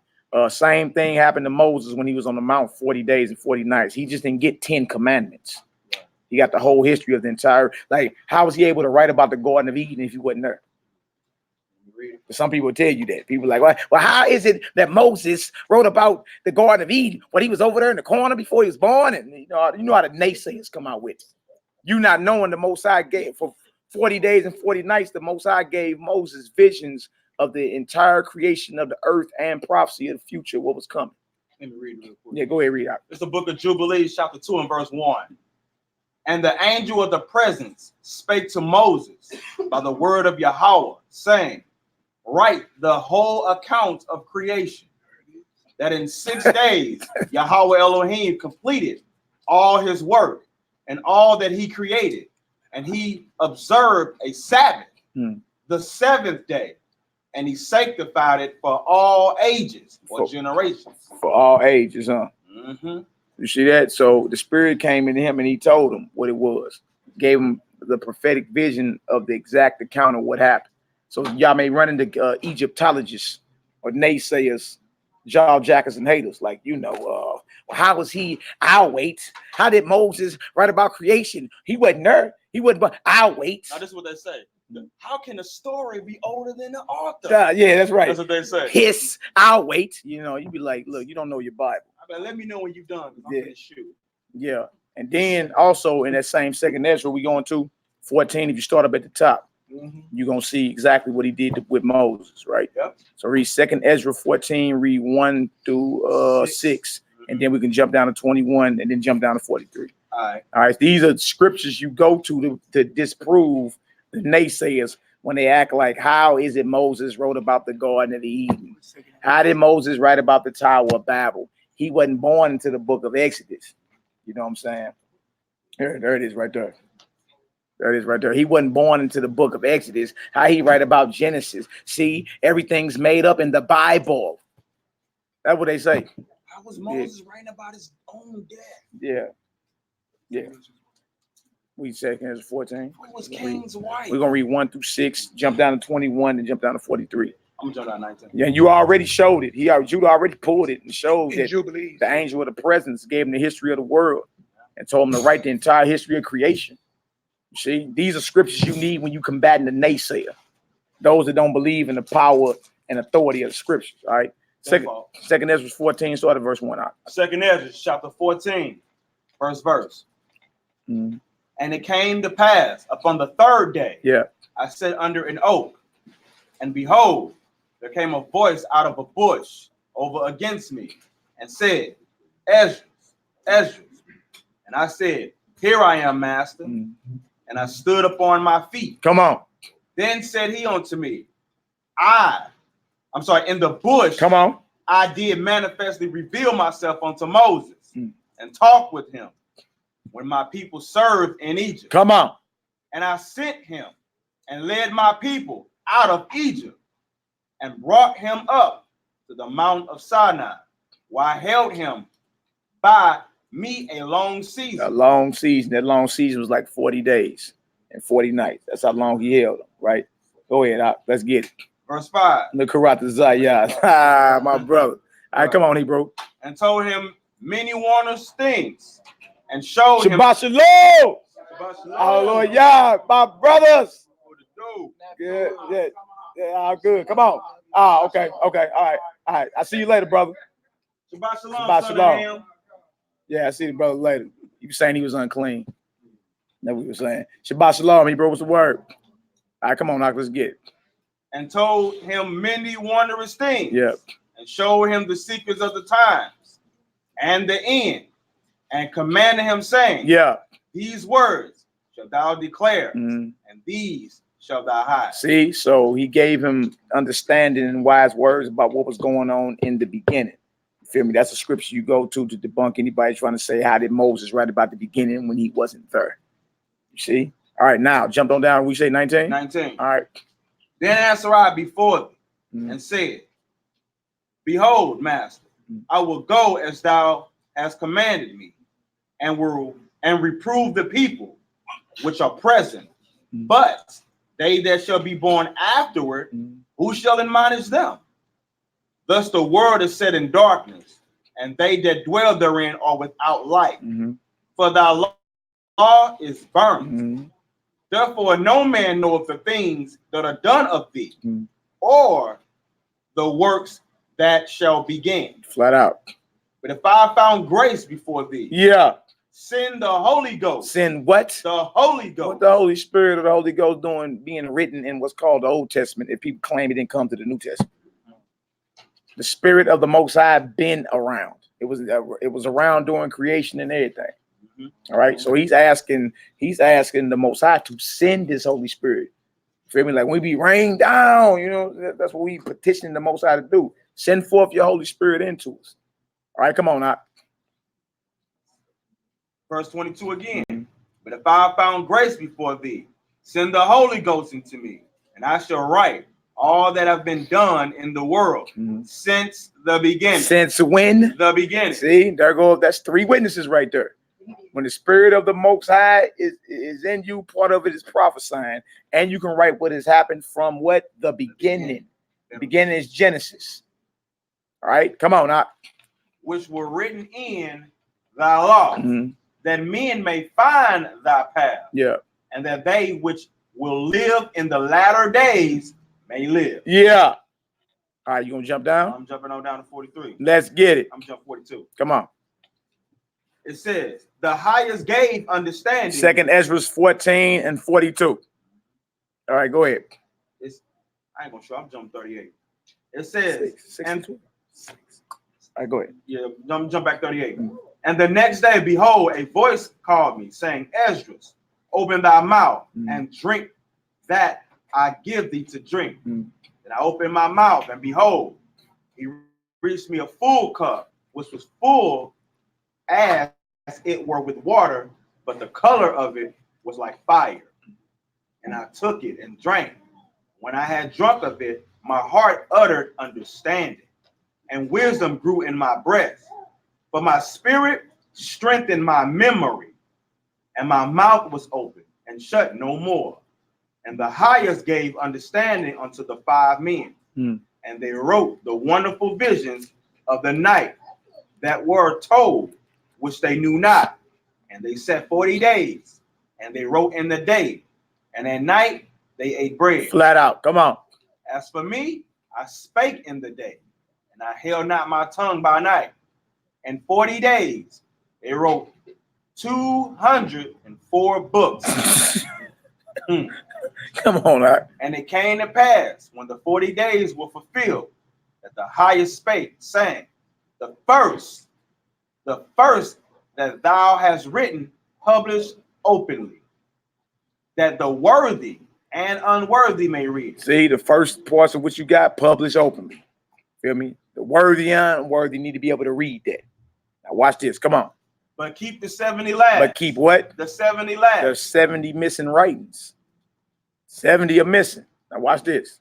That thou mayest deliver them only to such as be wise among the people. Only get them to the wise. Now watch this. Come on. For in them is the spring of understanding. Yeah. The fountain of wisdom and the stream of knowledge. And I did so. So that's what we're going to get into right now. We're going to go into what's called the state of the departed. All right. Y'all give me a second. I'm about to pull it up online. If y'all don't have it in front of you, it's in the 4th book of Ezra. A lot of people don't know about that. Yeah, it's in the 4th book of Ezra. Hold that up, Judah Moshe. Go ahead and break that off for me. So you have 2 volumes. This is volume 1. You got volume 2. These are 35 books apiece. You know, so definitely a collection of writings that was and is a part of the book. You had different councils that came together and did what we call voting some of these out. You can look up the Council of Laodicea, the Council of Trent. You know, so there were different councils and different groups of religious men that voted these books out because they said it wasn't part of canon. Canon is just a Greek word which just means authority or rule. You know what I'm saying? You can look up Galatians 6 and 16, look at the word rule, and you'll see the Greek word canon. You know what I'm saying? So that's just a little information on that. All right, so what we're going to do now, we're going to read verses 70 through 140. How many verses is that? 70. And it said 70 was missing, but he was like, only show them to the wise, right? Now, 70 writings are missing. And he told them, in them is the spring of understanding. Understanding what, though? Understanding what happens as soon as you expire. Some teach you come back 300 times. Every 3 or 4 generations. Some say you gained your wings. You see? We went yesterday and showed man is made up of a body, a spirit, and a soul. There's a difference between the soul and spirit. Right. They work together, but there is a difference. So I'm not gonna see no angels with Pampers on. We look with huggies. Yeah. The Cupid angel strike you with the love darts. No, naked heathen babies with huggies. No. Go visit my old church. All right, so look, we about to read. If y'all don't have it, it's up on the screen right now. Bro, gonna read it. Start at verse 70, and then when you gonna show, we gonna, in the pseudepigrapha, we in 4th Ezra chapter 7, verse 70. We're gonna read down to 140, and it's in the volume. What volume is that out? Volume 1. Some people scared of these books. Not our problem. We dive into them. We're just gonna see if it line right up with Abraham's bosom we just read about. We just read about Abraham's bosom. Go ahead, brother. Yeah. Let me go ahead and get you together, brother. Let me see. All right, I'm gonna do my scrolling. That's about as big as I can do it, bro. You can't see that? Okay. That's about big. I'm trying to keep it because if I make it too big. Well, let me see. If I do it like this, let me see. I'm just gonna have to be doing a lot of this back and forth, but it's cool. I do whatever I need for you, bro. Is that big enough? That's cool right there. Yeah. I'm just gonna scroll. I'm just gonna be scrolling back and forth. Man, stop claiming you old, little jokers. Y'all be all right.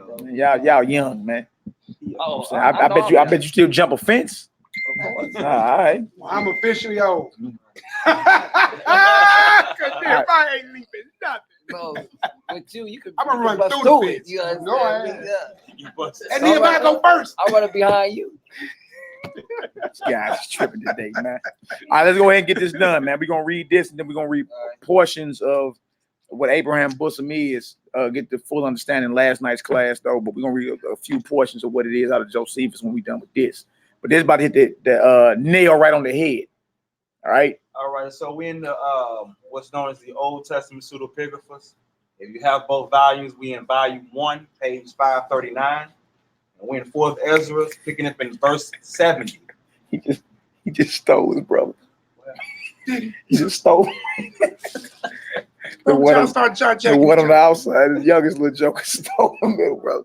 And little one. Y'all two, stop. Bet he packed him. He hit him right. You see, he told on He hit him right in his chin, boy. I said, oh, he little joker. Jason, stop being a little big brother. He yawked that little joker. Stop hitting your brother. Like, come on, Hebrew, let's get it. Well, I looked up, boy. I seen this slow motion. All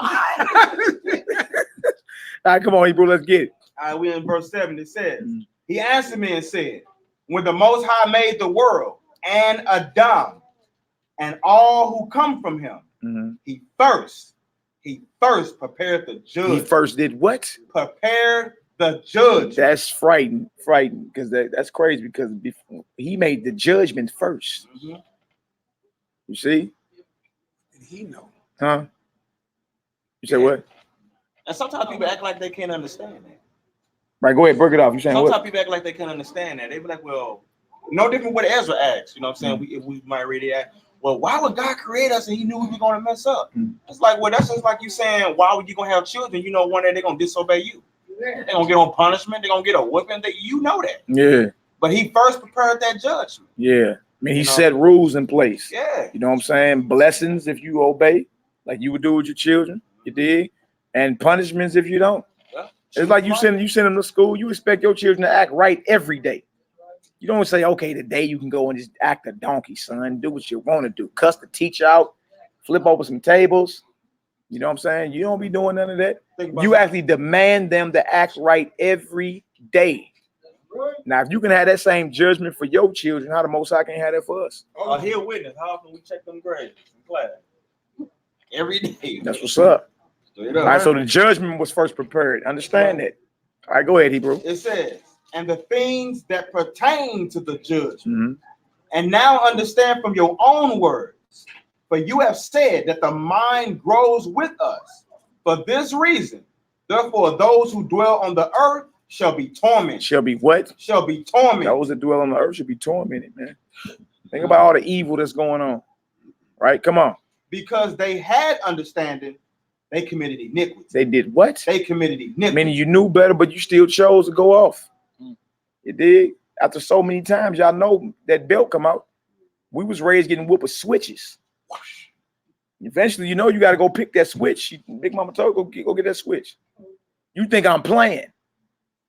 You go get it. Yeah, you had the understanding. You knew what you were supposed to do, but you chose to rebel.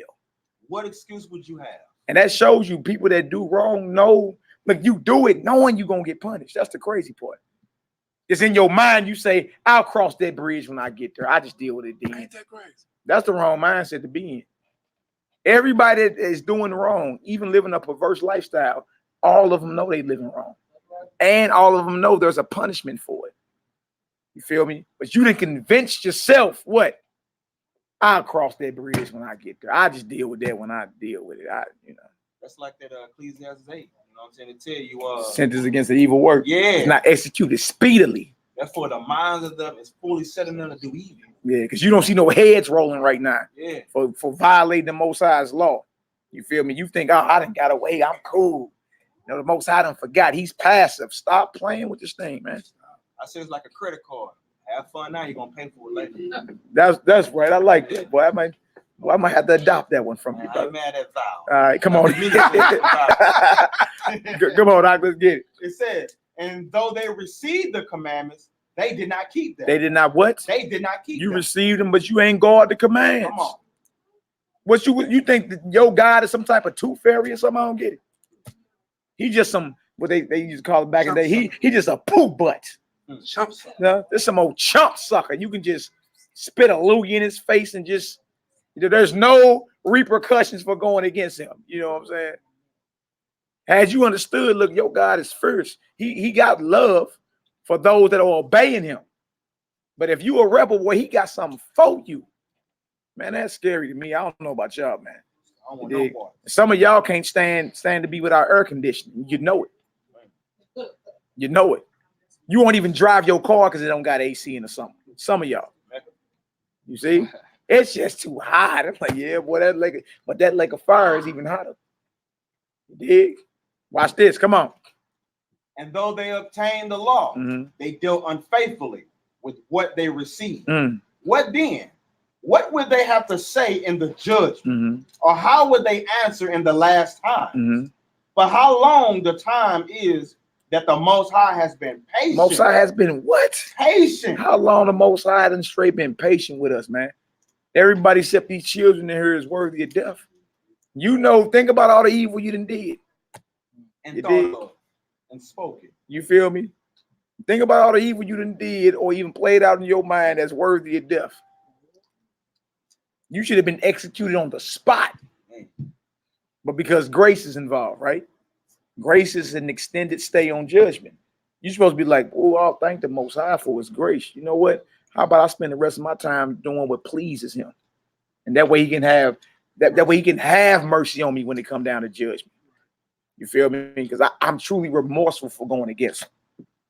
Thank the Most High for his grace. You know what done happened? People done got grace and they be like, oh, I ain't got to be accountable no more. Eyes can be wicked, and Jesus died, and he's just gonna have to forgive me. And oh man, we going across the water tonight, cuz. Cross the water. Y'all know that's St. Louis talk for going to the strip club. We going across the water. No. Y'all don't want to go to that strip club. No. Or any of them. Stay away from them. He said that one. Y'all has a particular one. That's y'all, y'all. And real quick, even because you know the Christians like to pull the grace card. You know what I'm saying? They do. And Titus 2 and 11, real quick, it says, "For the grace of the Elohim that bringeth salvation have appeared to all men." Now watch this though. It's about grace, it says, teaching us that denying ungodliness and worldly lust, we should live soberly. Oh man. Righteously. Oh man. So the grace teaches us to keep the commandments. That's right. It says righteously and godly in this present world. In this world? Titus 2 and 11 and verse 12. Oh, so that's an excellent, Romans 6, 1 and 2 witness. as well. That's an excellent witness right there. Yeah. Titus chapter 2, verse 11 and 12, and write down Romans chapter 6, verse 1 through 3. Yeah, the grace card is not to be used to say you can violate law. So that's my constant conversation Yeah, no. Well, make sure you read them. That's gonna be a head chopper. That's gonna read them, be like, oh man. Now, grace is an extended stay on judgment. You feel me? It's like getting a presidential pardon. We do sit down. You've been on death row. You've been on death row before? Anybody been on death row? Of course not in here. I'm saying people that have been on death row, they can receive grace from the president and have a presidential pardon. Now, if you get pardoned off death row and let back into society, do you continue to live your life as the murderer that got you put on death row? No, you don't. You live your life as if you would a changed person, don't you? Grace is not a free badge to commit evil. Grace period for work, grace period for your bills. Yeah, just come on. What you say, Obed? It's common sense, y'all. Stop letting them tell y'all grace give you the right to sin. No, it don't. No, it don't. That makes you more of an you actually spitting in the Most High face when you do that. I got one more real quick too. It's on the same topic. It's Ecclesiastes 15 and 19. That's a good one, yeah. It says, and his eyes are upon them that fear him, and he knoweth every work of man. And it says, verse 20, he have commanded no man to do wickedly, verse 70 to 140. Neither have he given any man license or permission to sin. So there it is right there. He ain't gave nobody a permission. That was Ecclesiastes chapter 15, verse 19 and 20. Red book, page 79. Yeah, they probably your church folk probably ain't gonna accept that one. It's not in, it's not in the 66. We do sit downs. Yeah. Oh yeah, she Kindly and loving and respectfully. Absolutely. Yes, we do. Yeah, it's no problem. We shoot nicely. Yeah. We shoot loud but nice. Somebody gonna be offended, but hey, they be all right. All right, come on, Hebrew. Let's get it. Let's finish. Back in the pseudepigraphas, and I'm in the middle of verse 74. Most High has been patient, right? It says, "For how long the time is that the Most High has been patient with those who inhabit the world, Flat out, and not for their sake, but because of the times which He has foreordained." Most High been patient with us, man, and it's not on account of us. It's because He know the judgment that's coming. He didn't foreordain time. You talking about the author and inventor of time, and the one that's gonna finish it. So he like, look, he know the patience that he got to have toward his creation. He did. How long we gonna keep playing Russian roulette with our soul? Stop playing with this thing, man. For real. Go ahead, bro. Yeah, true. That's true. Verse 75, state of the dead before judgment, right? Watch this. I answered and said, "If I have found favor in your sight, my master, Jojo, show this you also can lay to him, your you can lay him on the servant." couch in the back. I got a whole couch back there. You be all right, little joker. Right. You be all right, boy. Verse 75 again, since my son wants to interrupt. Yeah. It's all good, man. He's short. He about to get the judgment. He is short runner. Jonah about to get that judgment. He is short runner. He all good. You good, nephew, man. "If I have found favor in your sight, my master, show this also to your servant, whether after death, as soon as every one of us yield up his soul." He yields up what? His soul. See, difference between the spirit and the body and the soul. We talking about souls right here now. Now watch this. Come on. Now listen to the question he's asked. It says, "We shall be kept in rest until the times come when you will renew the creation, or whether we shall be tormented at once." Good question. See what he asking? Ask it. Read it again. He said what? It says, "We shall be kept in rest until those times come." Are we gonna rest? Are we gonna rest in peace until you're gonna restore creation, or what else? Or whether we shall be tormented at once. At all shall we be tormented at one time? Notice he's gonna say we. Watch this. Come on. Verse 76. He answered and said, "I will show you that also, but do not what? Do not come on. Be associated with those who have shown scorn, nor number yourself among those who are tormented." Hold on. This thing. So in other words, don't count yourself in with them. Right. You know, kind of like, oh man, we caught. No, we ain't caught. You caught. We sick. Right. You sick by yourself. We sick. No, you sick. You sick by yourself, man. All right. Verse 77. Y'all forgive me on the live chat. I had to hit read more so we can get it done. All right. And that just go to show you that these questions that people ask today, Ezra asked a long 2,500 years ago. Yeah. That's good. That's over 2,000 years ago. He was asking the Most High these questions. Yeah. So that kills the vibration too. You can't question God. Genesis 18. Genesis 19. Scripture tell you question. Ask your questions. With all your getting, get. Understand. Now how you gonna get it without asking? You got questions. Yeah. See what I'm saying? Now watch this. 77. No, that's a good point though. He told Ezra, don't include yourself with the naysayers, jaw jackers, and haters. Well, it's not gonna happen to you. It's gonna happen to them. Yeah. Now watch this. Verse 77. It says, "For you have a treasure of works laid up with the Most High." You see that? Remember, he said earlier in the parable we read, so is everyone that's rich toward himself, but not rich toward the Almighty. That's right. How was Ezra able to lay up treasure? I have treasure stored up with the Most High, spiritually speaking. Because you can't get a Most High no Federal Reserve debt notes. He ain't accepting your paycheck. Which is backed up by nothing. It's fiat currency. Right. You can't give him gold, silver, platinum. You feel me? You can't give him your pension plan. What is it that you can give the Most High that he will accept? What is your spiritual currency? The scripture say you were bought with the price. Right. Anybody understand? Oh. Got a question from online. What is? Why is the Most High granting us grace? Why is he granting us grace? Because he's merciful. Tell him read Romans the 6th chapter. Yeah, that's a good one too. All right. All right, come on, Hebrew. Let's get it. All right. All right, so it says, but it will not be shown to you until the last times. Now, concerning death, the teaching is. This is the teaching concerning death. All right, come on. When the decisive decree has gone forth from the Most High. That's that inspired the lesson today. The decisive. I'm talking about death and all that. There's a decree that go out in the heavens. Oh, yeah. When it's time for everybody to die, there's a judgment that go forth from the highest heaven.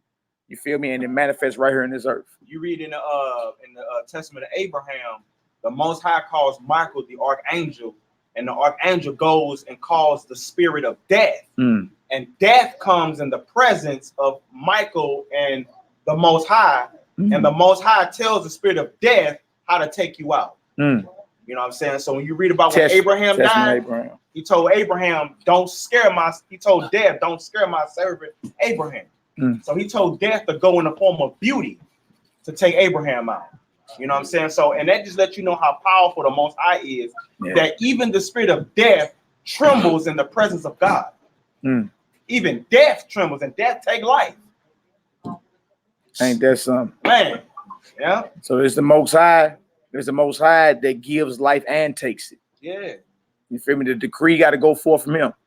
All right. The decisive decree. All right. Come on, Hebrew. It says, as the spirit leaves the body to return again to him who gave it. And we just read that. Yep. That's 12:7. Right. First of all, it adores the glory of the Most High. It what? It adores the glory of the Most High. Come on.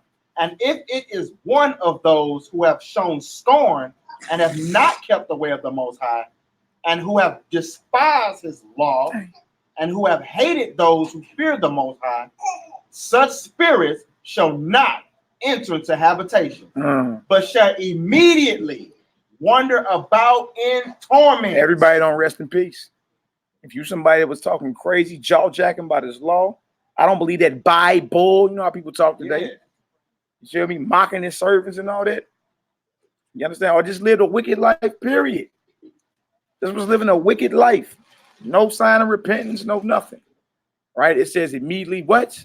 Immediately wander about in torment. If you're wondering, you're not resting.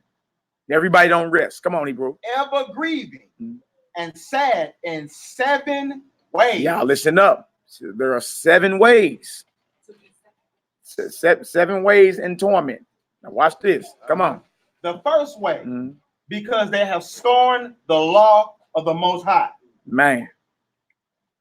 The second way, because they cannot now make a good repentance that they may live. You see? So it ain't no more I'm sorry, time's out. I didn't mean it. My bad. It's a wrap for thou.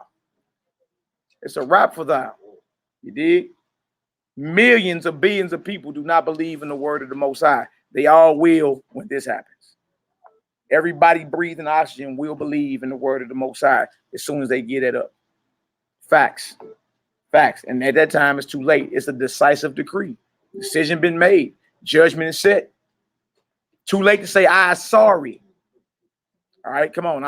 The third way, they shall see the reward laid up for those who have trusted the covenants of the Most High. We read that in the rich man and Lazarus. Remember? The rich man saw, you know what I'm saying? Lazarus chilling, relaxing. And that's tormentation. Like, dang, look what I missed out on. I'm getting tore out the frame. I'm getting my poor little soul tore out the frame. Man, even in this world, we get it. Because I mean, I was a kid, I got in trouble a lot. So when I would see the other kids on pizza day and snack day and field trip day and I couldn't go, I was sad because now it's too late. Can't say sorry. So it's the same way. That's right. The fourth way. What we at? The fourth way, that they shall consider the torment laid up for themselves in the last days. Yeah, because they realize, like, dang, I'm being tormented now, but this ain't it. I ain't went to court yet. I just been booked, but I ain't went to court. I ain't seen the judge yet. You feel me? Like the police beating you up before you get to the station. Huh? Yeah, you getting long stomped. Hey man, in the spirit, right? You getting handled. You see, you feel what I'm saying? For going against the Almighty, man. Hey, make your stand in today. You know what I'm saying? Shouldn't nobody in here be going through this when they die. You feel me? What was the reason for you coming into the spirit and into the truth? What was the reason? You understand? Just so you can just laugh and brag to somebody. See, I know what day the Sabbath is, and you don't. You over there eating pork, and I don't. You feel me? The whole thing is for you to duck this right here. You do not want no parts of this. Flat out. Smoke. Yeah, you want no smoke, son. All right, come on, let's get it. The fifth way, they shall see how the habitations of the others are guarded by angels and profound quiet. Resting. In peace. That's right. Come on. Shalom. The sixth way. Yeah. They shall see how some of them will pass over into torment. Oh my God. Come on. The seventh way, which is worse than all the ways that have been mentioned. The seventh way is the worst kind. Worse. All that have been mentioned. Come on. Because they shall utterly waste away in confusion and be consumed with shame. Wow. And shall wither with fear at seeing the glory of the Most High, before whom they sinned while they were alive, and before whom, it says, and before whom they are to be judged in the last time. Wow, boy. I don't think nobody in here want that smoke. Nope. That's a serious thing. Torments, wondering. You feel me? And you get to see the reward of those that stood stiffly for the name of the Most High. Hallelujah. That dedicated their life to this thing. And they ain't in torments. They resting, singing hymns. It's light over there. They relaxing, knowing they good, knowing they got the kingdom, knowing they got eternity when it comes. You did. Now watch this. 88. What it say? Verse 88. Now this is the order of those who have kept the ways of the Most High. Y'all pay attention. This is something we all should be aiming for. Right? Watch this. When they shall be separated from their mortal body during the time that they live in it, they laboriously. They what? They laboriously. Come on. Serve Yahweh and withstood danger every hour. Come on. That they might keep the law of the lawgiver perfectly. Flat out. Y'all heard that? You feel me? They were steadfast on the word of the Most High. Stood on his commands. Stood on his law laboriously. You feel me? Withstood danger and everything. Hell or high water. They stood their ground. You feel me? It was righteousness or bust with them. This is what we supposed to be aiming for. All right? Come on, Hebrew. Therefore, this is the teaching concerning them. First of all, they shall see with great joy the glory of him who receives them. That's right. Come on. But they shall have rest in 7 orders. The first order, because they have striven with great effort to overcome the evil throughout. Though which was formed with them. Evil what? The evil what? I'm sorry, the evil thought. The evil thought. Come on. Which was formed with them. See, they fought, you know what I'm saying? They was banging against those evil thoughts. When them evil thoughts came to tempt, they put that behind me. Get behind me. No thief for getting to the kingdom. Get behind me. You understand? No adultery every adultery is worthy of death. Get behind me. You feel me? They was calling the enemy out. They was fighting that evil thought, right? They wasn't entertaining it. You feel me? They ain't ignore it. They went on the attack mode when it came to temptation. They did it. War with sin. Yeah, they did exactly what Messiah did in Matthew the 4th chapter. If you want to know how to successfully wage war when you're tempted, read Matthew chapter 4. Start at verse 1. You're gonna see exactly what the Messiah did. That's the strategy. You feel me? It ain't no fancy chemistry equation or nothing like that. Just apply the strategy. The strategy already in the scripture. You ain't got to reinvent the wheel for what? What you reinvent the wheel for? He gave you a promised victory, a strategy. He gave you the armor. You understand? Shabbat shalom, Imam. He gave you all that. All you got to do is rejoice and believe. Show up for it. Thought everybody, Imam. All right. So notice it says the evil thought, right? That was formed with them. Come on, Hebrew. It says that it might lead them astray from life into death. That's you. Shabu Iman. Can you turn your phone down or something? It's all good. It's all good. It's all good. It's all good. You know we love you.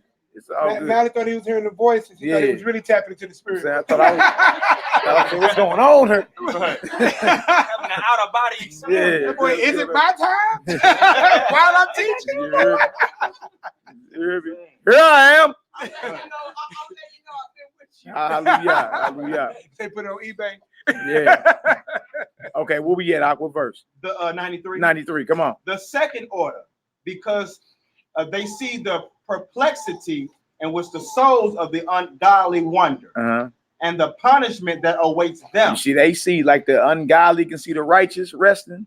The righteous can see the ungodly getting tore out the frame. You feel me? And that you like, whoo, I'm glad I ain't over there, boy. Dang, y'all getting long stomped in the spirit. I'm glad I'm not over there. You feel me? And that's a sense of joy. You feel me? I'm glad I ain't over there, boy. It's going down.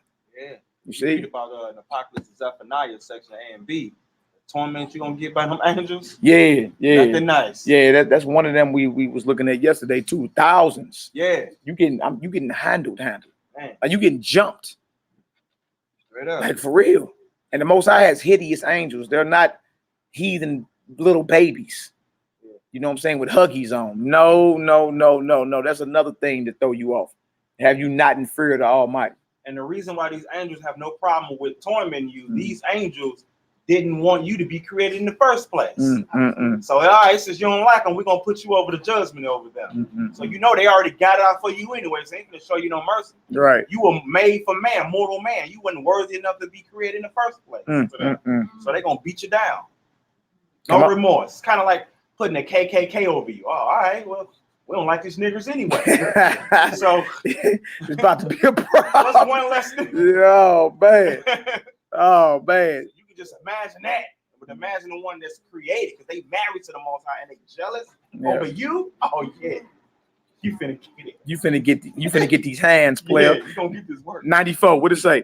94. The third order that they see the witness, the witness which he who formed them bears concerning them, that while they were alive, they kept the law, which was given them in trust. The fourth order, they understand the rest, which they now enjoy, being gathered into their chamber. That's right. And guarded by angels. Come on. And profound quiet. Come on. And the glory which awaits them in the last day. See, because they know this ain't the kingdom. They waiting on resurrection. You see? That's like the wicked understand the torment that's coming to them in the last days, even though they're dead, because there's a resurrection of damnation that's coming. Bring it out. You dig? The righteous understand, like, oh, we made it. If you make this cut right here, you in. You already in. You can sit on back. You dig? Your works do follow you. Your works do follow you. So, and look, y'all, this happened right after you die. Right after you die. This ain't judgment day yet. You feel me? But at least you know, if you die before Mashiach or Messiah return, at least you know, and you make it to Abraham's bosom, at least you know, I made the cut. I made the cut. Good. Let me go ahead and sit on back and rest with everybody. Right. Chill on out. You know what I'm saying? It's better than being over there, boy, that fiery place of torment, wandering, getting tore out the frame. And y'all talking about that's been going on for thousands of years. On top of thousands, think about all the evil people that done died since the beginning. Man, that's scary. I don't know about y'all, man. I don't want no smoke. Broad is the way. All right, come on, Doc, let's get it. The fifth order, I'm in 96, y'all. The fifth order, they rejoice that they have now escaped what is mortal and shall inherit what is to come. That's right. And besides, they see the straits and toil from which they have been delivered. Come on. And the spacious liberty. So it's spacious liberty. And so you ain't all stacked up on top of each other. Y'all know y'all don't like to be on top of each other.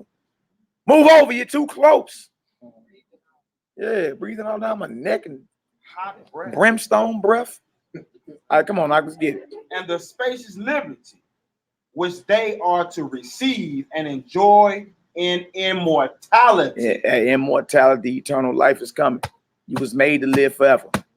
And you're going to live forever. It's up to you to decide where you're going to be at. Yep. Where you going to land. Choose life, right? Go ahead. The sixth order, when it is shown to them how the face is to shine like the sun. That's right. And how they are to be made like the light of the stars, being incorruptible from then on. Hold on. What verse you in? I'm in 98 now. Okay, 98. Seventh order. Okay, come on. The seventh order, which is greater than all that they have been mentioned, because they shall rejoice with boldness. With what? With boldness. Yeah, man, we ain't gonna be whispering. Boldness. Boy, we in that, boy, I'm telling you, boy, Yahuwah, hallelujah. It made the cut, baby. You know that's something to be amped about. Y'all know that. Come on. It says, and shall be confident without confusion. That's right. And shall be glad without fear. For they hasten to behold the face of him whom they serve in life, and from whom they are to receive the reward when glorified. Hallelujah. Come on. This is the order of souls of the righteous. Yeah. As henceforth is announced. And the aforesaid are the ways of torment which those who would not give heed shall suffer hereafter. So now you know. I answered and said, will time therefore be given to the souls after they have been separated from their bodies to see what you have described to me? He said, dang, it's gonna be some time. It's gonna happen right away. Like, what's going on? It's gonna happen. And he said to me, they shall have freedom for 7 days, so that during these 7 days they may see the things of which you have been told. And after it, they shall be gathered in their habitation. 7 days. So they're gonna be taking the tour. As you take their tour, all right, go into your assigned room. That's where you're gonna be at. That's how you know they're gonna be getting dragged, because they're gonna like, well, that's over there. I want to go over there. No, I want to go over there. I want to get dragged. You know what I'm saying? That way. Can you imagine the ones that wicked that know that they finna get that tormented? He it's take you like tormented when you a kid, you gotta wait for that behind whooping. Your parents ain't came home all day, and you, man. He take you on a 7-day tour of eating brimstone sandwiches. Like, yeah, that's when you be your little spot right on over there. You see that right over there, boy? That's where you boy, boy, that's where you going. Chump. Yeah, you thought this place wasn't real, huh? Man. You thought the Lord of the Most High was a game, huh? Get over here. Yeah. We never liked you anyway. A 7-day tour of being tormented. And then you get tossed headlong into that. Man, that ain't nothing to play with, man. I don't want no smoke from the Most High. I'm gonna keep it real with y'all. That's scary. You know what I'm saying? All right, where you at, brother? Verse 102. That's one of my favorite parts right here. Pay very close attention, because we all got loved ones. And we all, you know what I'm saying, at some point has felt, I guess in a sense, like, hey, I want my parents to get this. Yes. You know, I want my family to get this. Yes. So this is going to go into, basically, would you be able to plead on their behalf on Judgment Day? Wow. You know what I'm saying? I hate Simply J. I hate the break. The bird. Kind of like, man, I can get in the club, VIP, man. You my partner. You can come with me. Yeah, like. We're going to see if it's going to be like that. Like you can vouch for somebody else. Yeah. You did. Well, now, I'm Yakinan Ellie's son. Yeah. You did. You know what I'm saying? You know, that's my daddy. Yeah. Ima Shambula, that's my mama. You know what else? You're your servant, Shambula. Well, yeah, that's my mama. My servant got new names. Is your righteousness gonna be enough to vouch for your wicked relatives? Yeah, to intercede or play as a mediator. Yes, hey. So let's get it. Hey, every tub got to sit on its own bottom. Every tub got to sit on its own bottom. Just because that your cousin or you got a family member that's been out here major league in this, you dig, and you figure out just because I'm related to them, I'm gonna holler at God when I get there and say, that's my cousin. They're my people. Right. You know what I'm saying? And they try to do in the streets today. You may know my cousin today, hey, man. You know so and so. And people like, oh yeah, you get a pass. You all good. Man, when you get there, tell them you know. Yeah. I was locked up with him. Yeah, that's my people. You all good. Come on in. Is that the same situation as soon as you die? Sister Trainer. Oh man. Would it be like Facebook, mutual friends? Mutual friends. Yeah, that's a good one, boy. Mutual friends. Mutual friends. Mutual friends vouching for one another. You gotta go to messages. Do you know this person? Yeah. being messenger. Do you really know them? Oh, world, I didn't know you knew I ain't even know you knew Judah the Hamite, man. That's what's up. I don't know him. That's my brother, man, Or right my there. Gergeshite Israelite. All right. Verse 102, what did it say? Verse 102. Mhm. I answered and said, Fourth Ezra, Fourth chapter Ezra. 7. Yeah, in the pseudepigrapha. Chapter 7, we in verse 102. page 540.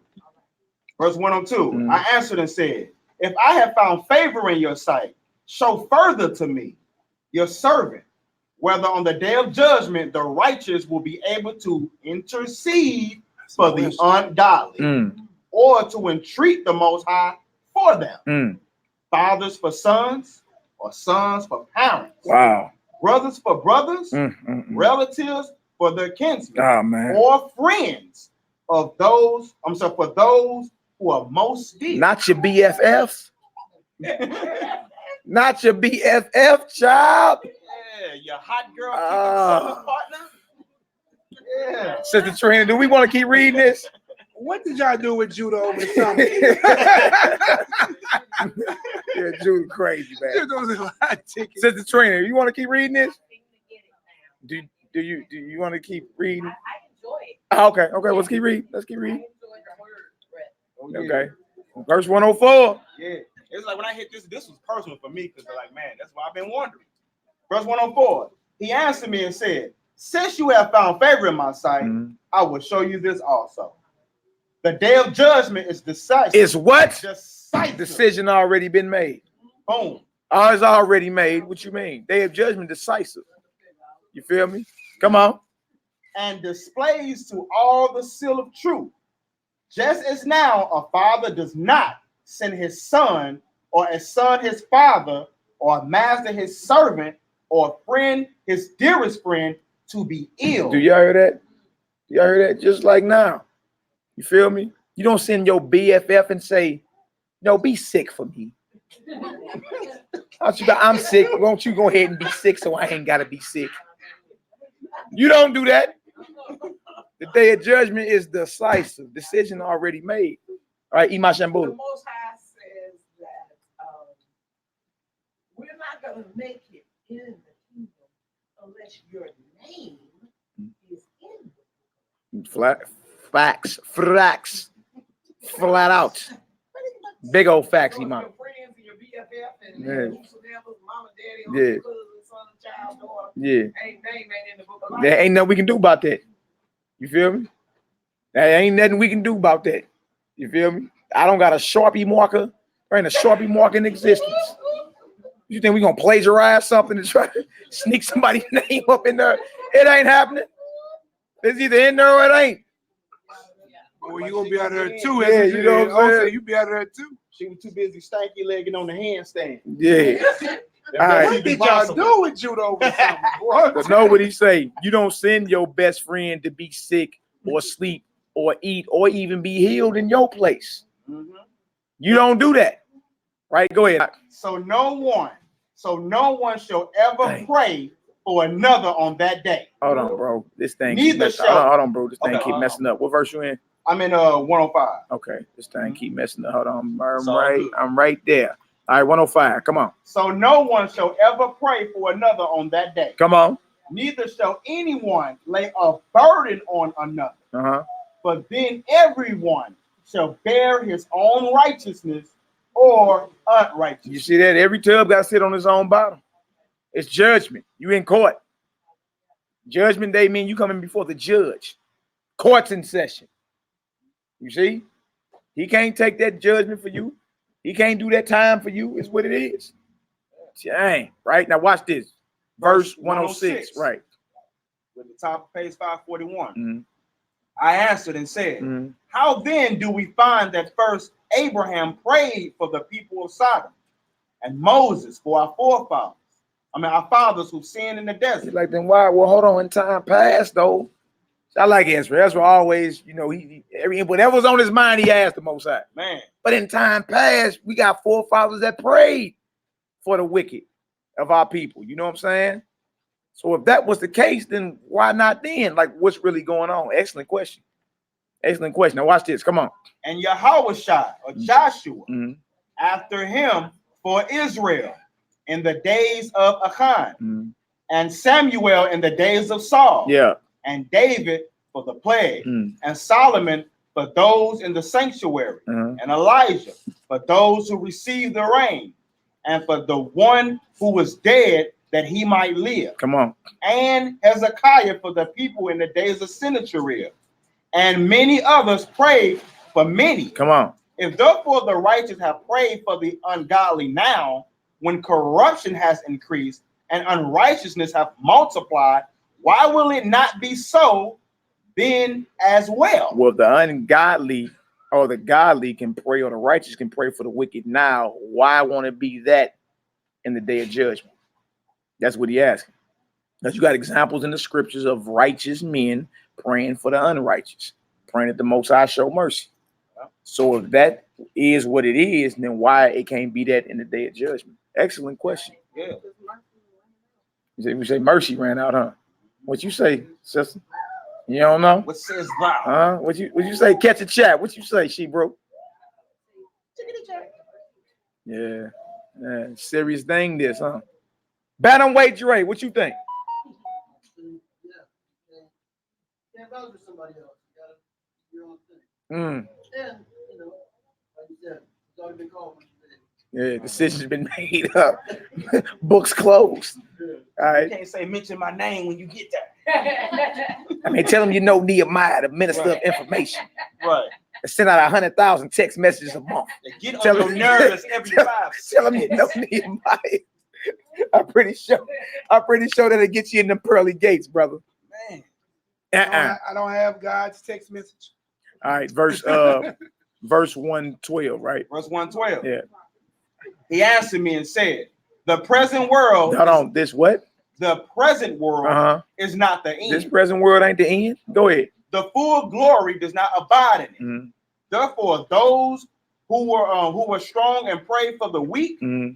but the day of judgment will be the end of this age. Come on. And the beginning of the immortal age to come. That's right.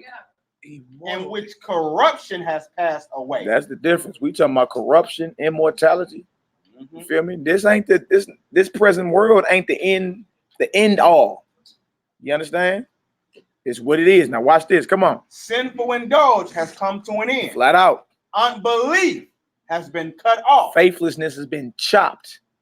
And righteousness has increased. And truth has appeared. Here we go. Therefore, no one will then abide to have mercy upon him who has been condemned in the judgment, or harm to him who is victorious. Flat out. When I first read that, I was like, man, that really hit me. You know what I'm saying? Because in this flesh, you know, you would want to see your parents make it. No doubt. You would want to see your loved ones make it. Still want you know what to. I'm saying? But then it's like, from a flesh, if you can understand how you've been warning them for years and years and years, and they still want to be hard-headed, you just do what? I mean, you wash your hands from it, whatever. It's gonna be the same way, but it's gonna be a lot different because we're not gonna be in this mortal body. We're not gonna be in this mortal mind anymore. You know what I'm saying? So hey, they had it coming to them. Think about it, you're gonna be with your husband, the Messiah, whatever. It's greater than your parents. Yeah. Anyway, to begin with. I was you talking about this immortality. You feel me? So a wicked toenail ain't allowed there. See, right now, you understand, you can always fall off, repent, get back up. You know what I'm saying? Rededicate your life, rededicate your mind to the Most High.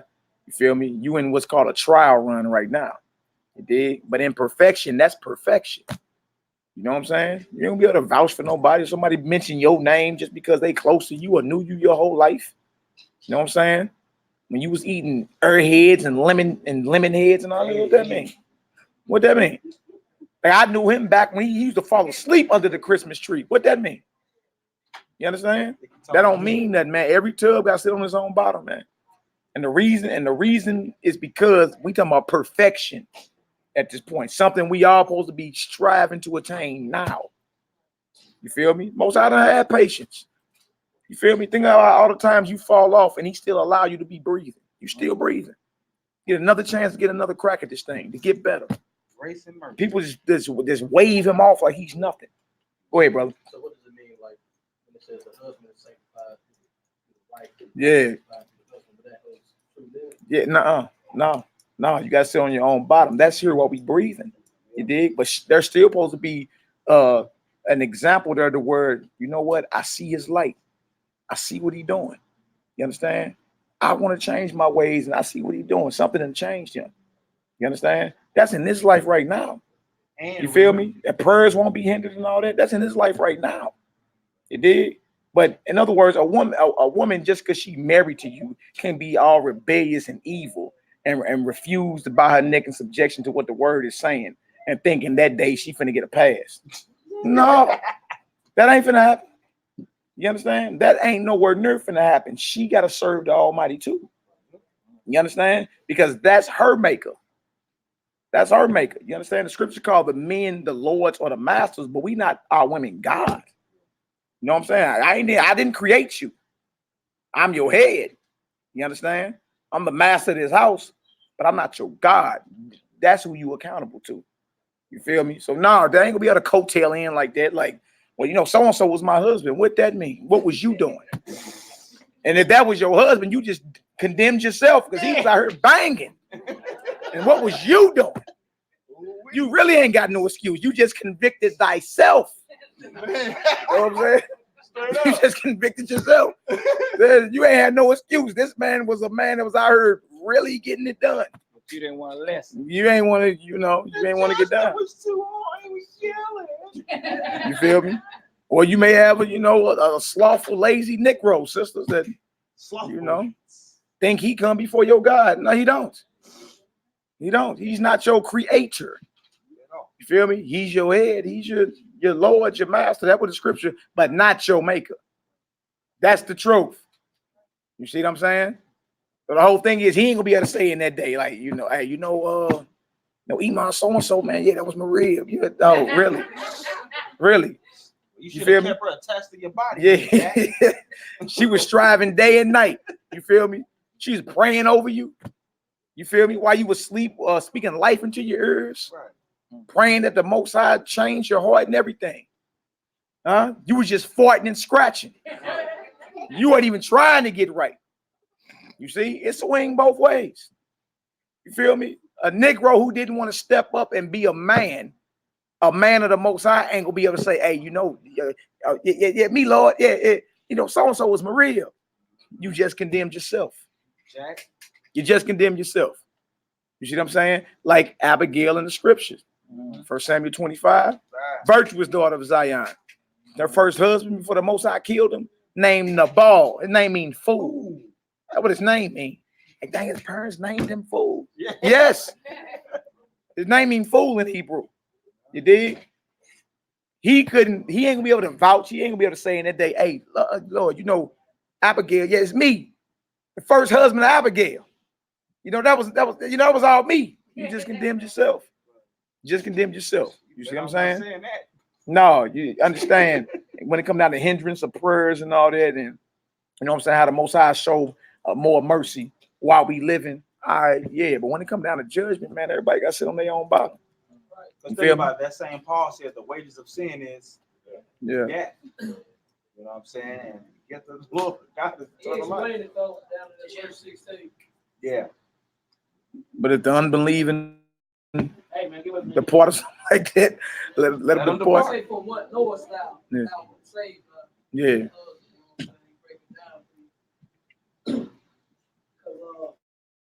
If they please to dwell with you, you know what I'm saying, through your good works, through your walk, you know what I'm saying, you convince them into, you know what I'm saying, all the ways that will. No doubt.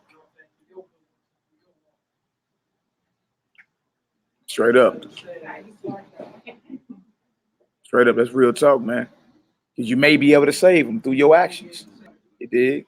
But you ain't saved or no salvation until that judgment, to that decisive degree. Job well done, good and faithful servant. Come on in. That's what we waiting on, man. That's what we all should be aiming for.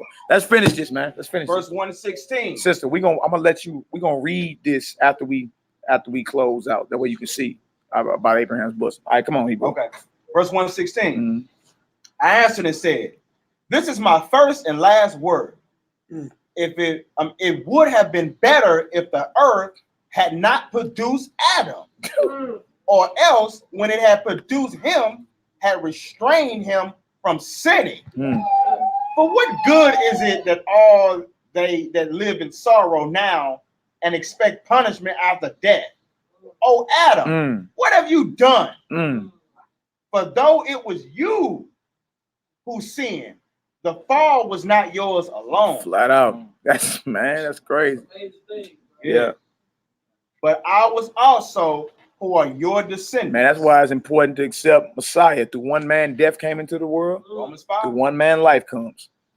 You see what I'm saying? Like that way, that shows you what you do not only affects you and the people around you, but generations on top of generations to come. That's how powerful either your righteousness or your wickedness is. Feel me? It affects everyone around you and your progeny on down the line. You see? Count yourself blessed to be to know a little bit of this understanding. Count yourself blessed.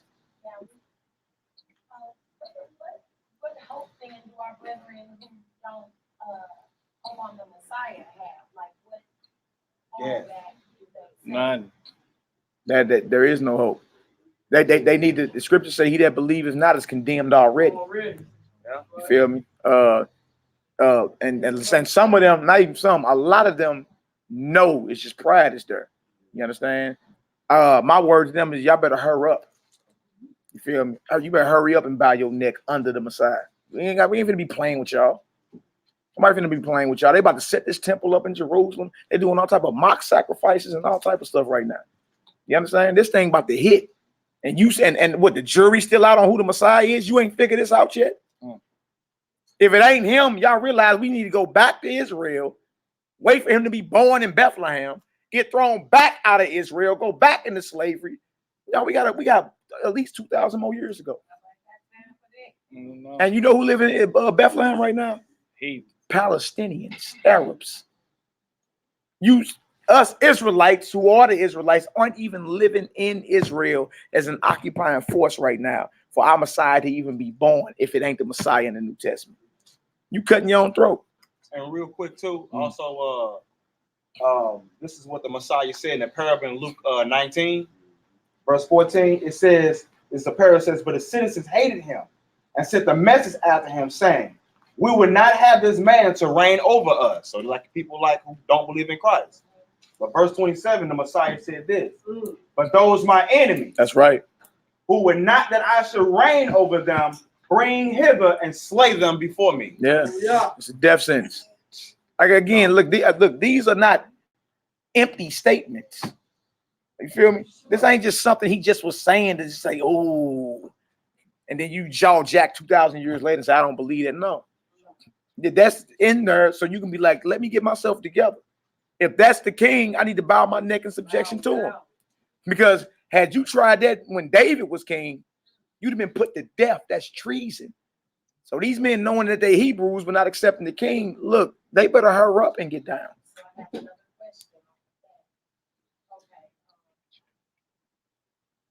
So what about those brothers who do believe on the Messiah? Yeah. However, a part of like how he came into being is not they have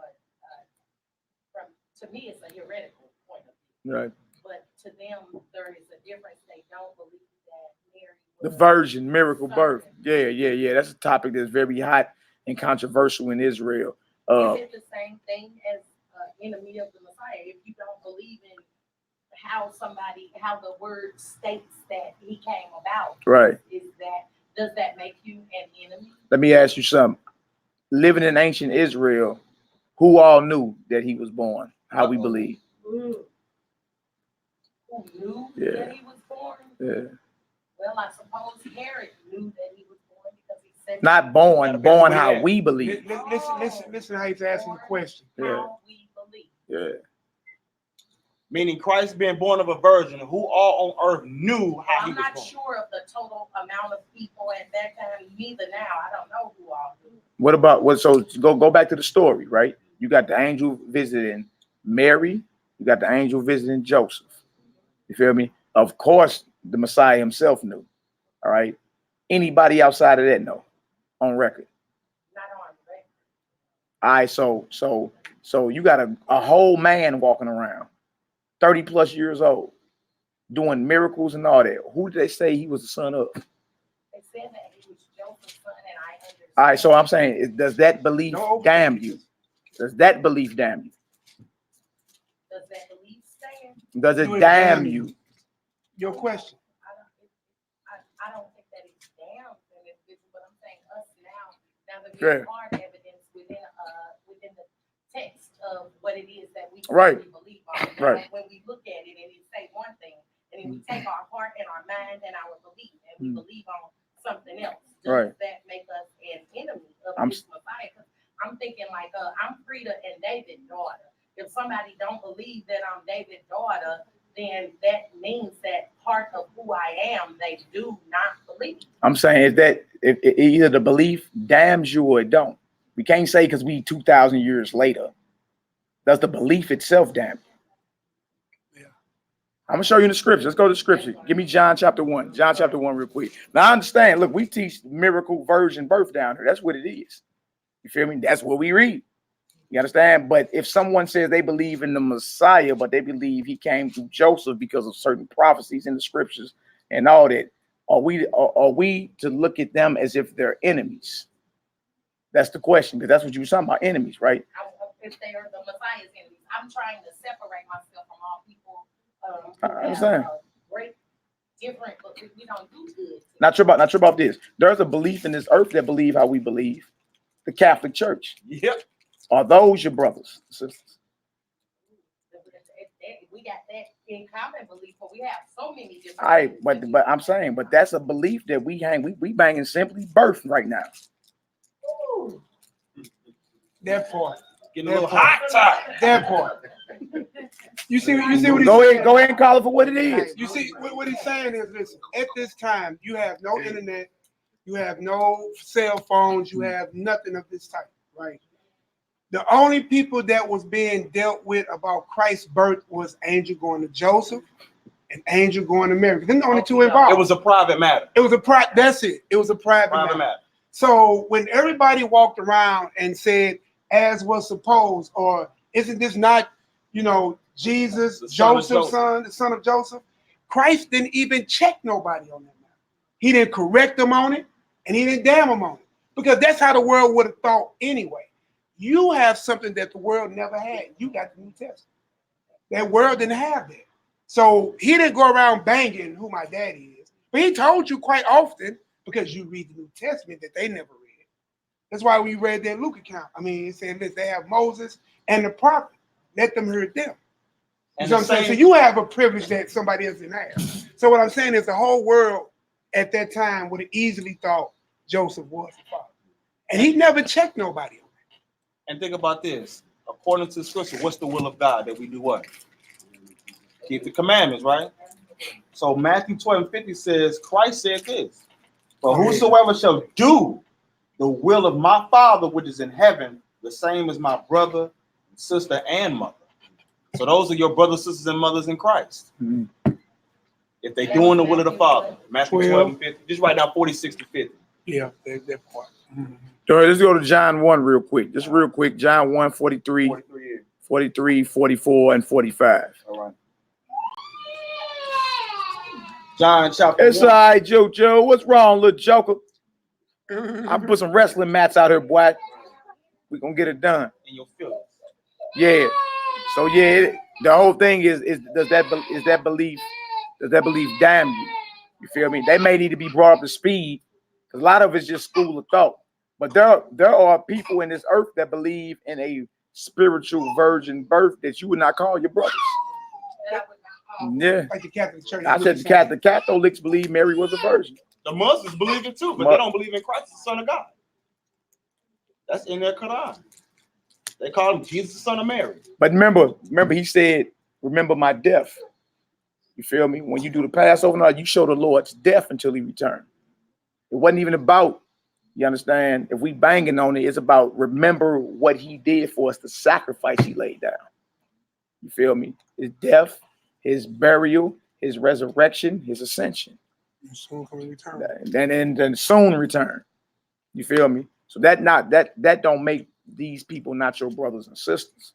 You understand? Your understanding on who he is may be on a higher level. You understand? But hey, let your light shine. Bring them up to speed. You understand?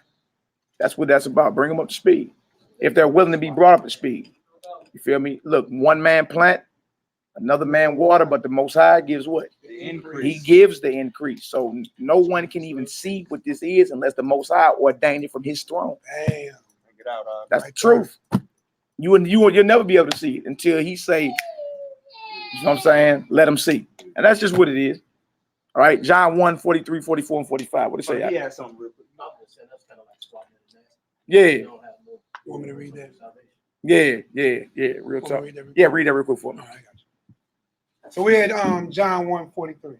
Get it out. The day following Yahshua will go forth into Galilee and findeth Philip and said unto him, follow me. Yeah. Now Philip was of Bethesda. You go, what you say? Bethesda, a city of Andrew and Peter. Come on. And Philip findeth Nathanael and said unto him, we found him whom Moses in the law and the prophets did write, Yahshua of Nazareth, the son of Joseph. Now, Philip was a brother. You read Acts the 8th chapter, he was doing miracles and everything. Sealed with the Spirit, but he just identified him as the son of Joseph.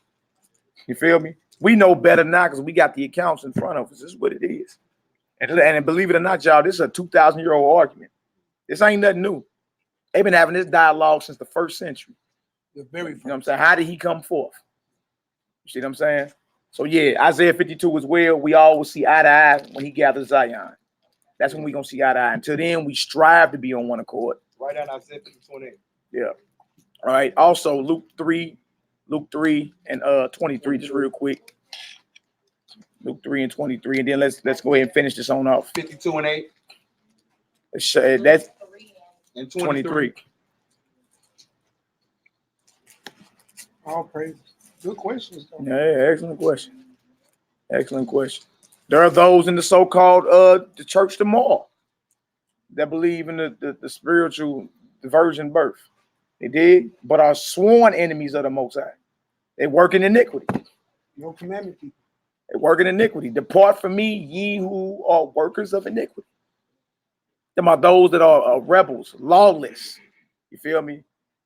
Israelites live by the law of the Most High, for the most part. At least that's what most of us profess. You understand? But what we got in common, the doctrine that leadeth to life is the commandments. Sirach 19. You know what I'm saying? 18 down to 24. You'll see it. That's the doctrine that leadeth to life. It's the commandments. He's read that too. This Muslim had a nerve to call God a rapist. Yeah, I heard about that, man. I heard about that. A lot of people be cracking jokes, jaw jacking. You know what I'm saying? An adulterer, a rapist, all because they don't understand the spiritual virgin miracle birth that we. I done heard all of it. But the so-called prophet had sex with Khadijah, who was a 9-year-old girl. Right? What are you talking about? Shut up. Out of madness, you did. They really wanted you to punch them in their mouth so they can fight. That's what Luke, they really. Luke 3 and 23. What did it say out? I'm going to Luke. Yeah, Luke 3 and 23. And let's go back to the second Ezra. Let's finish it off. Pray on out, and then sister, we'll show you the Abraham's bosom up here in the Hades. I mean, I said the Hades. in the Flavius Josephus, his discourse concerning Hades. All right, Luke 3 and 23. What does it say? Got that? Luke 3 and 23. All right. And Yeshua himself began to be about 30 years of age. That's right, Daoud. We don't believe Mary was free from original sin, and she didn't die no virgin. Right, She that's did immaculate not. conception. Yeah, she didn't die. And that'd be crazy to me. How y'all call Mary the Virgin Mary in the Catholic Church as if she died a virgin? She had children after. You did? Not Joseph. If you got the She died like they'd be like, oh, the Virgin Mary. Yeah, she was a virgin when Messiah was conceived in her, but she didn't die a virgin. That's like calling some of these sisters in here that got children. Oh, virgin so and so. No, she's not a virgin anymore. Yeah, Perpetual perpetual virginity. so you Ongoing virginity. My virgin sister Judith. No. Maybe at a time. You got, why you gotta do me like what that? it's referring to, for those who are new to this, in the Catholic Encyclopedia. That's right. You know, you got the on page 285. It has a definition called the Immaculate Conception, which started December 9th, 1854. That's right. And they teach that Mary was without sin and that she never died. But when I said that's what they actually referring to. So we don't teach the Immaculate Conception, nor do we believe in the Immaculate Conception. That's right. That's right. We believe what the angel told Mary, the virgin birth. That's You know what I'm right. saying? So in Hebrew, you have Alma and Bethula. One is a young woman of marriageable age, and one is a woman who has not had sex. You know, we teach one has not had sex, as is written in Matthew 1, 24, 25. Okay. I just read this right here and let's finish it off, y'all. Luke 3 and 23, what it say? And Yeshua himself began to be about 30 years of age, Come on. being as was supposed. As was what? Supposed. Come on. The son of Joseph. This is what was thought. This is in the records. As was supposed, or thought, or allegedly. You understand? Everybody walked around thinking that. All right, go ahead, Hebrew. The son of Joseph, which was the son of Heli. I'm looking up suppose right here, y'all. Suppose so we can get understanding. Got a precept on that? You catch Strong's G 3543. Namidzo. That was a private matter. Namidzo. Right? It says right here, it says suppose, to think. Then it says to deem, to think, to suppose. So as was thought, as was deemed, the son of Joseph. You see what I'm saying? So again, you got people out here that hold our belief, but you wouldn't even call them brothers and sisters. You feel me? They're not brothers and sisters. Those that do the will of the Messiah's father, that's our family. You feel me? And his will is what? What's his will? For him, keep his commandments, bring Revelation 14 and 12 into it, and have the faith of Messiah. Gotta have the faith in him. I'm the way, I'm the truth, I'm the life. No man come through the Father but by me. No man. All right, let's get back to where we was at. We was in verse what? In that pseudepigraphy? We in verse 116. Verse 116, the pseudos. We're about to finish it out, y'all. Let's get it. It says, I answered and said, this is my first and last word. It would have been better if the earth had not produced Adam, or else when it had produced him, had restrained him from sinning. Yeah. But what good is it that all that they live in sorrow now and expect punishment after death? Yeah. Oh, Adam, what have you done? For though it was you who sinned, the fall was not yours alone, but ours also, who are your descendants. That's right. But what good is it to us if an eternal age have been promised to us, but we have done deeds that bring death? Flat out. And what good is it that everlasting hope has been promised to us, but we have miserably failed? Boy, miserably failed. Not failed. Miserable. Man, missed the mark completely. Go ahead. Or that safe and helpful habitation have been reserved for us, but we have lived wickedly. Or that the glory of the Most High will defend those who have led a pure life, but we have walked in the most wicked ways. Or that a paradise shall be revealed whose fruit remains unspoiled, and in which are an abundance and healing, but we shall not inherit it. Wow. Because we live in an unseemly places. Perverse ways, man. Go ahead. Or that the faces of those who practice self-control. Practice what? Self-control. Ain't nothing wrong with discipline, man. That's why it's good to fast. It's good to deny yourself at times. You feel me? Ain't nothing wrong with self-control, discipline. Right? Go ahead. Shall shine more than the stars, but our faces shall be blacker than darkness. Oof, come on. For while we live and committed iniquity, we did not consider what we shall suffer after death. You ain't considered the whole time you being evil. Like, y'all know, my bill gonna be due shortly. And I ain't got nothing to pay it. Oh, See? Bill gonna be due. So while you out there just being unaccountable, being lawless, in the mindset of I'll cross that bridge when I get there. That's the wrong mind to be in, man. It is. We all gotta die somehow. Yeah, you hearing all that madness. Yeah, all these little evil soliloquies, sound bites. Sound good. Y'all gotta go They say that now. I'm trained to go. Yeah. I'm trained to go. I said, boy, you Nick Rose is evil. Right. And then that same cat saying they got caught with a transsexual, and she aired him out on Instagram. I said, you trained to go, all right?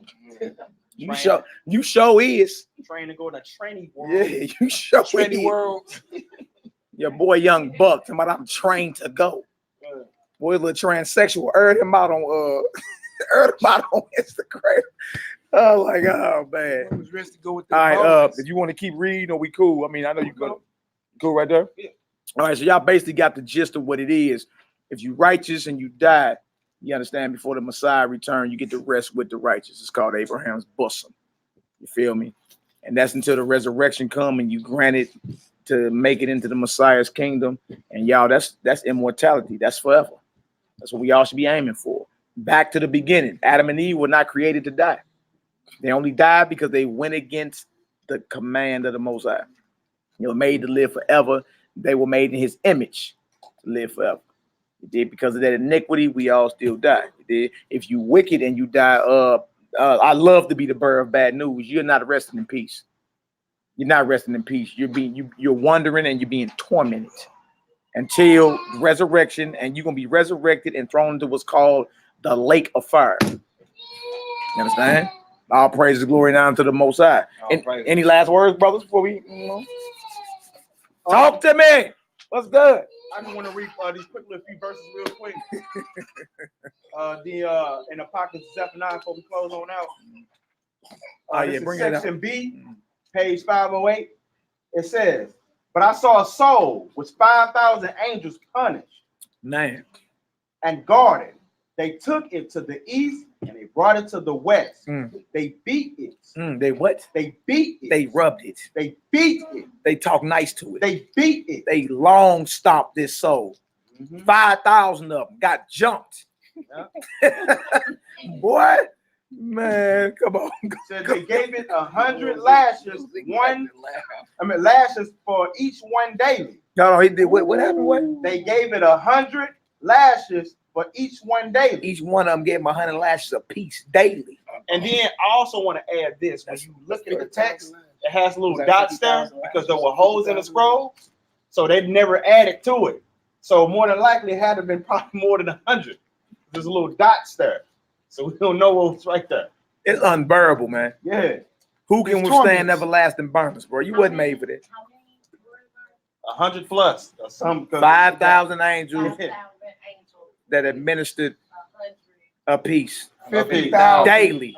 50,000 lashes daily. 50,000 or plus or more. 50,000 or more. Or more daily. Every day. Because when you look at like Deuteronomy 25, when we would go before the judges in the ancient world, if you were condemned, you got 40 stripes, and you couldn't exceed past that limit. Picture angels who got a strength more than a man. But one of them jokes who hate you. Who hate you. Well, you know how when somebody, Man. you know how you feel when somebody stirring you upside your head, boy? Man. Oh, that's y'all. That's you. Hey, that's the big dog. That's the king of the hill, huh? Man. Oh, you that brother from up top the hill. We heard about you. We heard you. Come and holler at us real quick. Boy, man, you don't want no smoke, man. You don't want no problem. And mind you, you know, this is not your physical body. This is the body that you have inside your dreams. You know what I'm saying? To whereas you wake up, you know, like if you have a good dream, you wake up feeling all cheerful and gleeful and stuff like that. But if you have a bad dream, you feeling miserable or whatever and not. Or if you have one of those dreams to whereas from us men, she comes to you, you know what I'm saying, and leaves you in the real world with your drawers wet. You know what I'm saying? So you're getting beat, you know what I'm saying? Not in your physical body that you have now, but on your mental body that you have in your mind or whatever the case may be. And it ain't like you're gonna die. It ain't like you can pass out. You gotta take that pain, you know what I'm saying, or whatever or not, until you get thrown head first into the lake of fire afterwards. That's right. So a more sensitive body and the pain or whatever is sustained probably in a more sensitive fashion for a longer duration. Yeah, you ain't gonna get tormented and pass out and think you Ain't just no gonna. reprieve. You know what I'm saying? Well, I'm just gonna get tormented and black out until no, you're gonna be conscious, you're gonna be aware of it, you understand? And you're gonna understand this is my judgment for being evil and rebelling against the Most High. That's serious. That's serious. Remember, it was an angel in the burning bush. That's what I'm saying. He gave us examples. Yeah. The bush, it was a bush burning, but it didn't burn to ashes. It wasn't consumed. And there's so much more we didn't get to read. It's like, man, those who got these books, man, utilize them, because when you learn what happened when you died, man, we didn't get to talk about Remuel, and man, like it's so much. Went over a lot of it last night too. Okay. It did. We went over the fourth Ezra today. That was on deck too, but it's another one in Enoch 22nd chapter as well. It talk about, you know what I'm saying, the difference between the righteous souls and the wicked souls once they die. No, it's a lot to bring in, and then it all witness Luke 16, Abraham's bosom, the rich man and Lazarus. It just go into more detail. It's just more vivid detail. Like, man, it's a level where they hanging up women up by their eyelids. Yeah, because they was using them to seduce men. There's a certain level of torment to where, you know, because sisters put them extendos on today. Those seduction leads. They put the seduction leads on. Boy.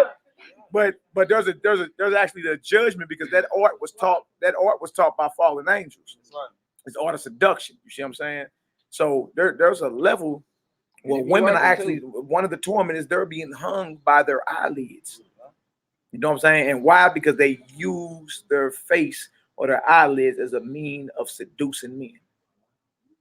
Yeah. So it's more than knowing when the scripture said one supposed to be shamefaced. You know, that's there for a reason. You know what I'm saying? Not a bad chick. That's what they into. I'm a bad chick. Hot girl, something like you said earlier today. Go ahead, O.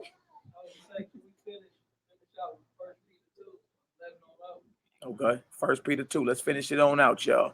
Was you done with what you was on? Nuh-uh. Go ahead, finish it up. It says, I was afraid and cast myself upon my face, so that my joints dissolved. The angel helped me.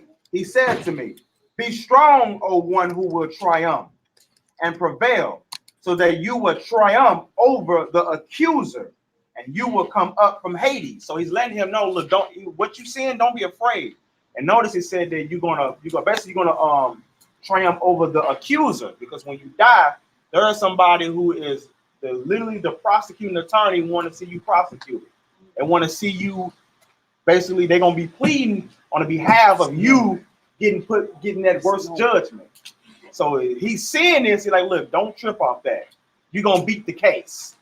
You know what I'm saying? In other words, you know, you're gonna beat that case. Don't trip off that. So it says, and after I arose, I said, who is this whom they are punishing? He said to me, this is a soul which was found in its lawlessness or his sin. He got caught in his sin, or a sheep, because it said a soul. Got caught out of bounds. Oh, yeah. And it said, and before it attained to repenting, it was visited. Well, can't check in. So you died. Check in with you. So you died in your iniquity. Died in your iniquity. That's scary, boy. That's like you done plan, like you made a plan to go sin, boy, and died. Like you planned to go rob the bank. You feel me? Thought you escaped, boy, and took a dome shot, boy. Yeah. And bro, you looking around the window with these little cats around you about to snatch you to the torch. I personally know a dude. You know what I'm saying? When he robbed this place, he shot like 3-4 people up in there, and one of the dudes who didn't die at that moment caught him outside he was running down the steps. He got shot in the head, died at the bottom of the steps. And then that dude who shot him died too. So everybody had died. Yeah. Caught him going right down the steps. He wasn't number like 15, 16 years old. The decisive decree. Yeah. And look, I got one too. I was just, we just talked about this, and this happened on June 1st. You know what I'm saying? 2 dudes on the Shabbat. We just did Friday class. Just was up here doing class. Just as the Shabbat was coming in, left her, got a phone call driving down the street, say, hey man, your people up here tripping. I get up there, one homeboy laying on the ground, the other one laying in the field. They both went out in there, all kind of buying and selling on the Shabbat, all kind of manner of adultery spirits going on. Over some lashes. Over some seduction. Seduction, bro. Bro, them brothers went to the car. Both of them had an opportunity to leave when they got to their car. That wasn't good enough. They grabbed them guns and came right back at each other. Held court in the streets. Boom, boom, boom, boom, boom, boom. Dropped. Reserved for the judgment, man. On Shabbat. So you telling me, and this is just your one day. Buy, sell, trade. Not sober, because they're not drinking. Adultery was going on. Then you have hate in your heart and you commit murder. That's one day. You ready for the judgment on that? Man, that's scary, y'all. And then, you know, everybody thought the field. He gave his life to Jesus at 18 months. 18 months. I ain't trying to hear none of that. Stop that. You don't even know it. That's like one of them little jokers giving that. Stop it. You don't know nothing about your decisions. I just told him, man, it don't look good. I don't have a heaven and hell to put you in, but it don't look good. So check them in. It say, and after I rose, I said, who is this whom they're punishing? He said, this is a soul which was found in his lawlessness. And before it attained to repentance, it was visited and taken out of his body. Woo! Missed repentance. Truly, I, Zephaniah, saw these things in my vision. Boy, he missed it, huh? Y'all read that Apocalypse with Zephaniah. Boy, it'll scare you. Man. Make sure you put your night light on. You'll be scared. Which one you want? We can finish this tonight, this lesson. Read 11 and 12. Let's get on out of here, man. I gotta get this prayer off. We gotta get ready to go out here to this. Yeah, we about to go on down and hit this Delmar Strip, baby. You know what I'm saying? I need to go ahead and hit these streets, Latasia. You know what I'm saying? You said you need to go. You can take a nap first. Nah. I thought you said you need to go. You need a good night. I said if you want to put me on First Street, I said I didn't go sit on my throne. What you mean by that, brother? And tranquility and peace. Yeah. And tranquility. Yeah, I just want to get the brothers because I know Joshua want to take his family. You know what I'm saying? And then make it back. Because people want to leave and come back. 1 Peter chapter 2, verse 11 and 12. Yeah.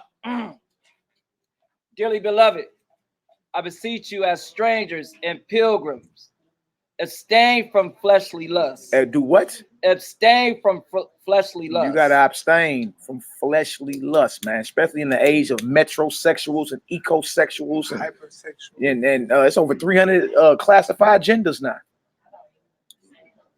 It's crazy. No, you're not supposed to understand it. I don't either. It's only supposed to be man and woman. What you mean is 300 classified genders, and y'all from A down to Z, zodiac gender. Abimi gender. All you gotta do is Google it. Google all the classified genders today. And it blow y'all. It's over 300 listed categories of different genders. I was already looking like they said L, G. Nah, yeah, that's off. So alphabet sexual. So look, especially in this day and hour, you feel me? Because it done turned all the way up. Everything is hypersexual. Yeah. Everything is about the perversion of sex. You can't watch a TV series, you can't watch a movie or any of that without it showing you some type of homosexuality or some type of wickedness, man. It's everywhere. You dig? Purpose. And look, it's put out there to invade the minds of our short leggers and short runners. You understand? So even now, more than ever, we need to be abstaining from fleshly lusts. You feel me? All those little toys everybody have, they got sex bots out now. You feel me? You think it's okay to indulge in pornography and pleasing thyself, man? All they gotta go. All they gotta go. You feel me? Because the spirit of the Most High won't dwell in you.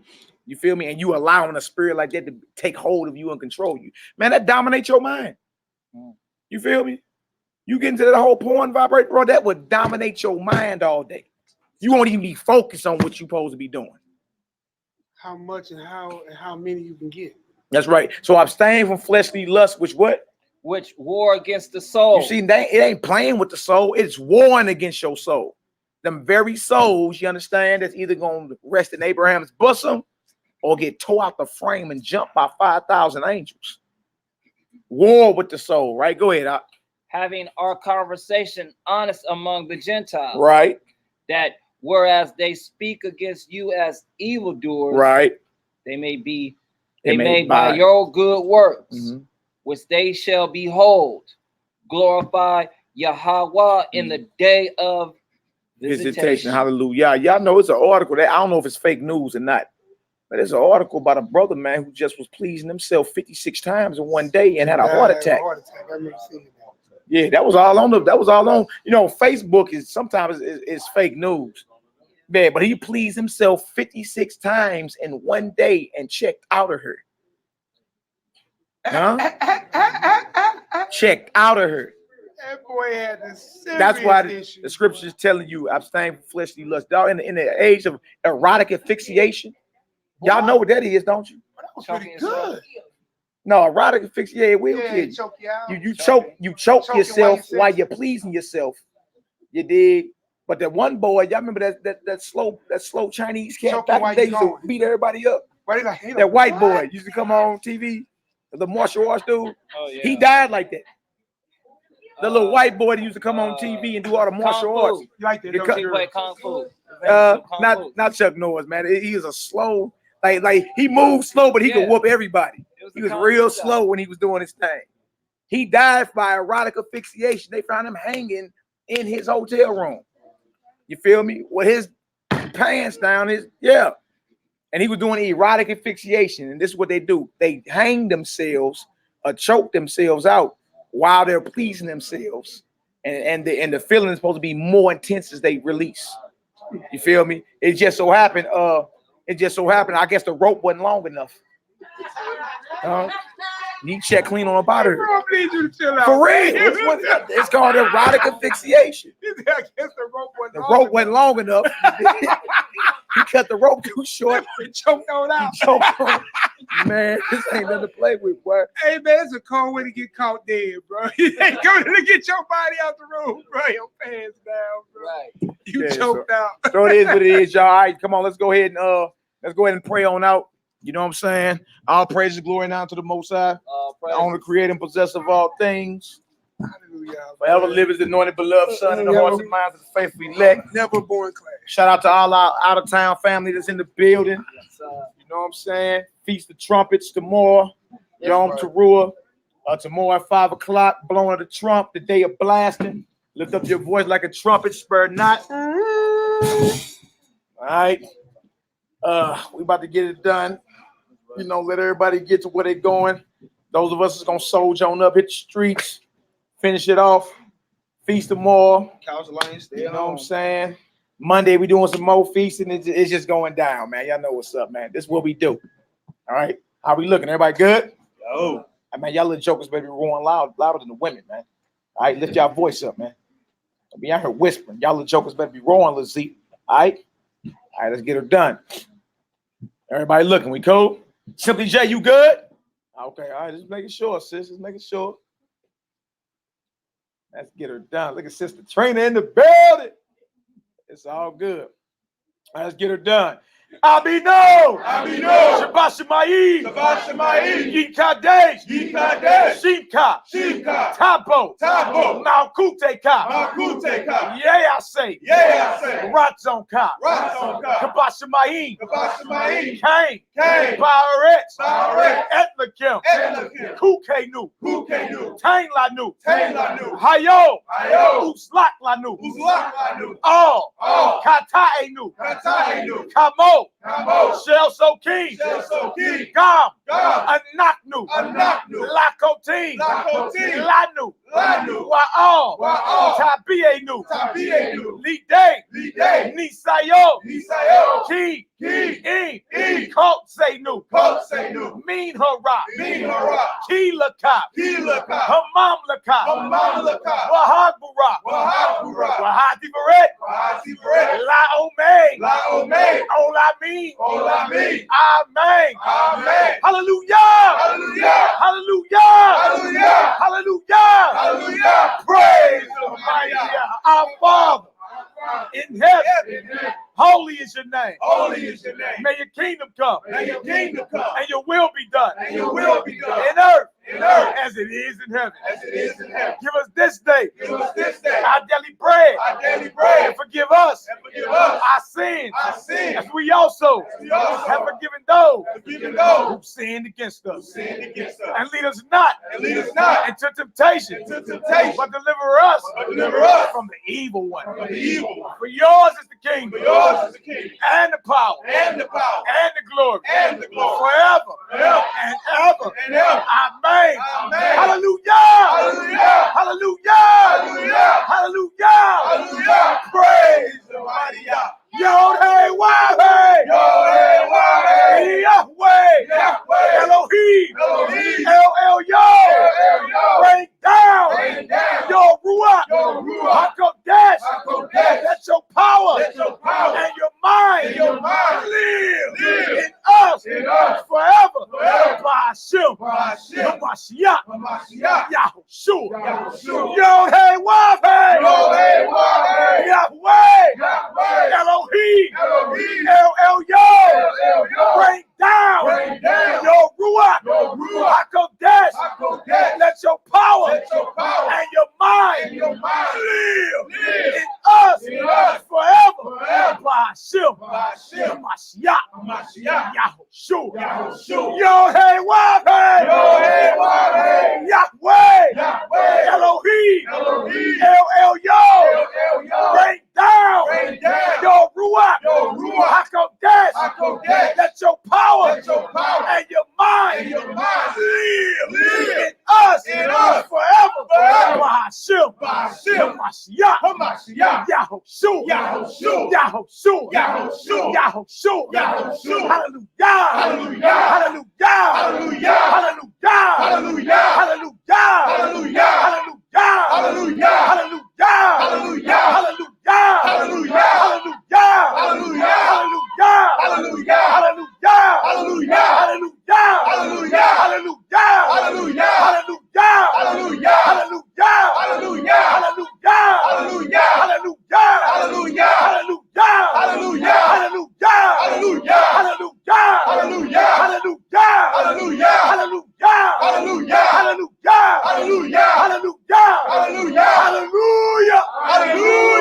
Praise the mighty Yahweh.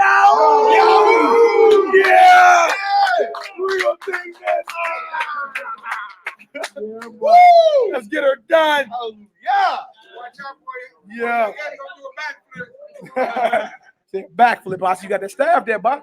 Yeah, going to the streets, you gotta have a rod of correction. Yeah, that's right. Go ahead and blow that trump, man. Blow that trump, bro. Go ahead, get it in, Joe.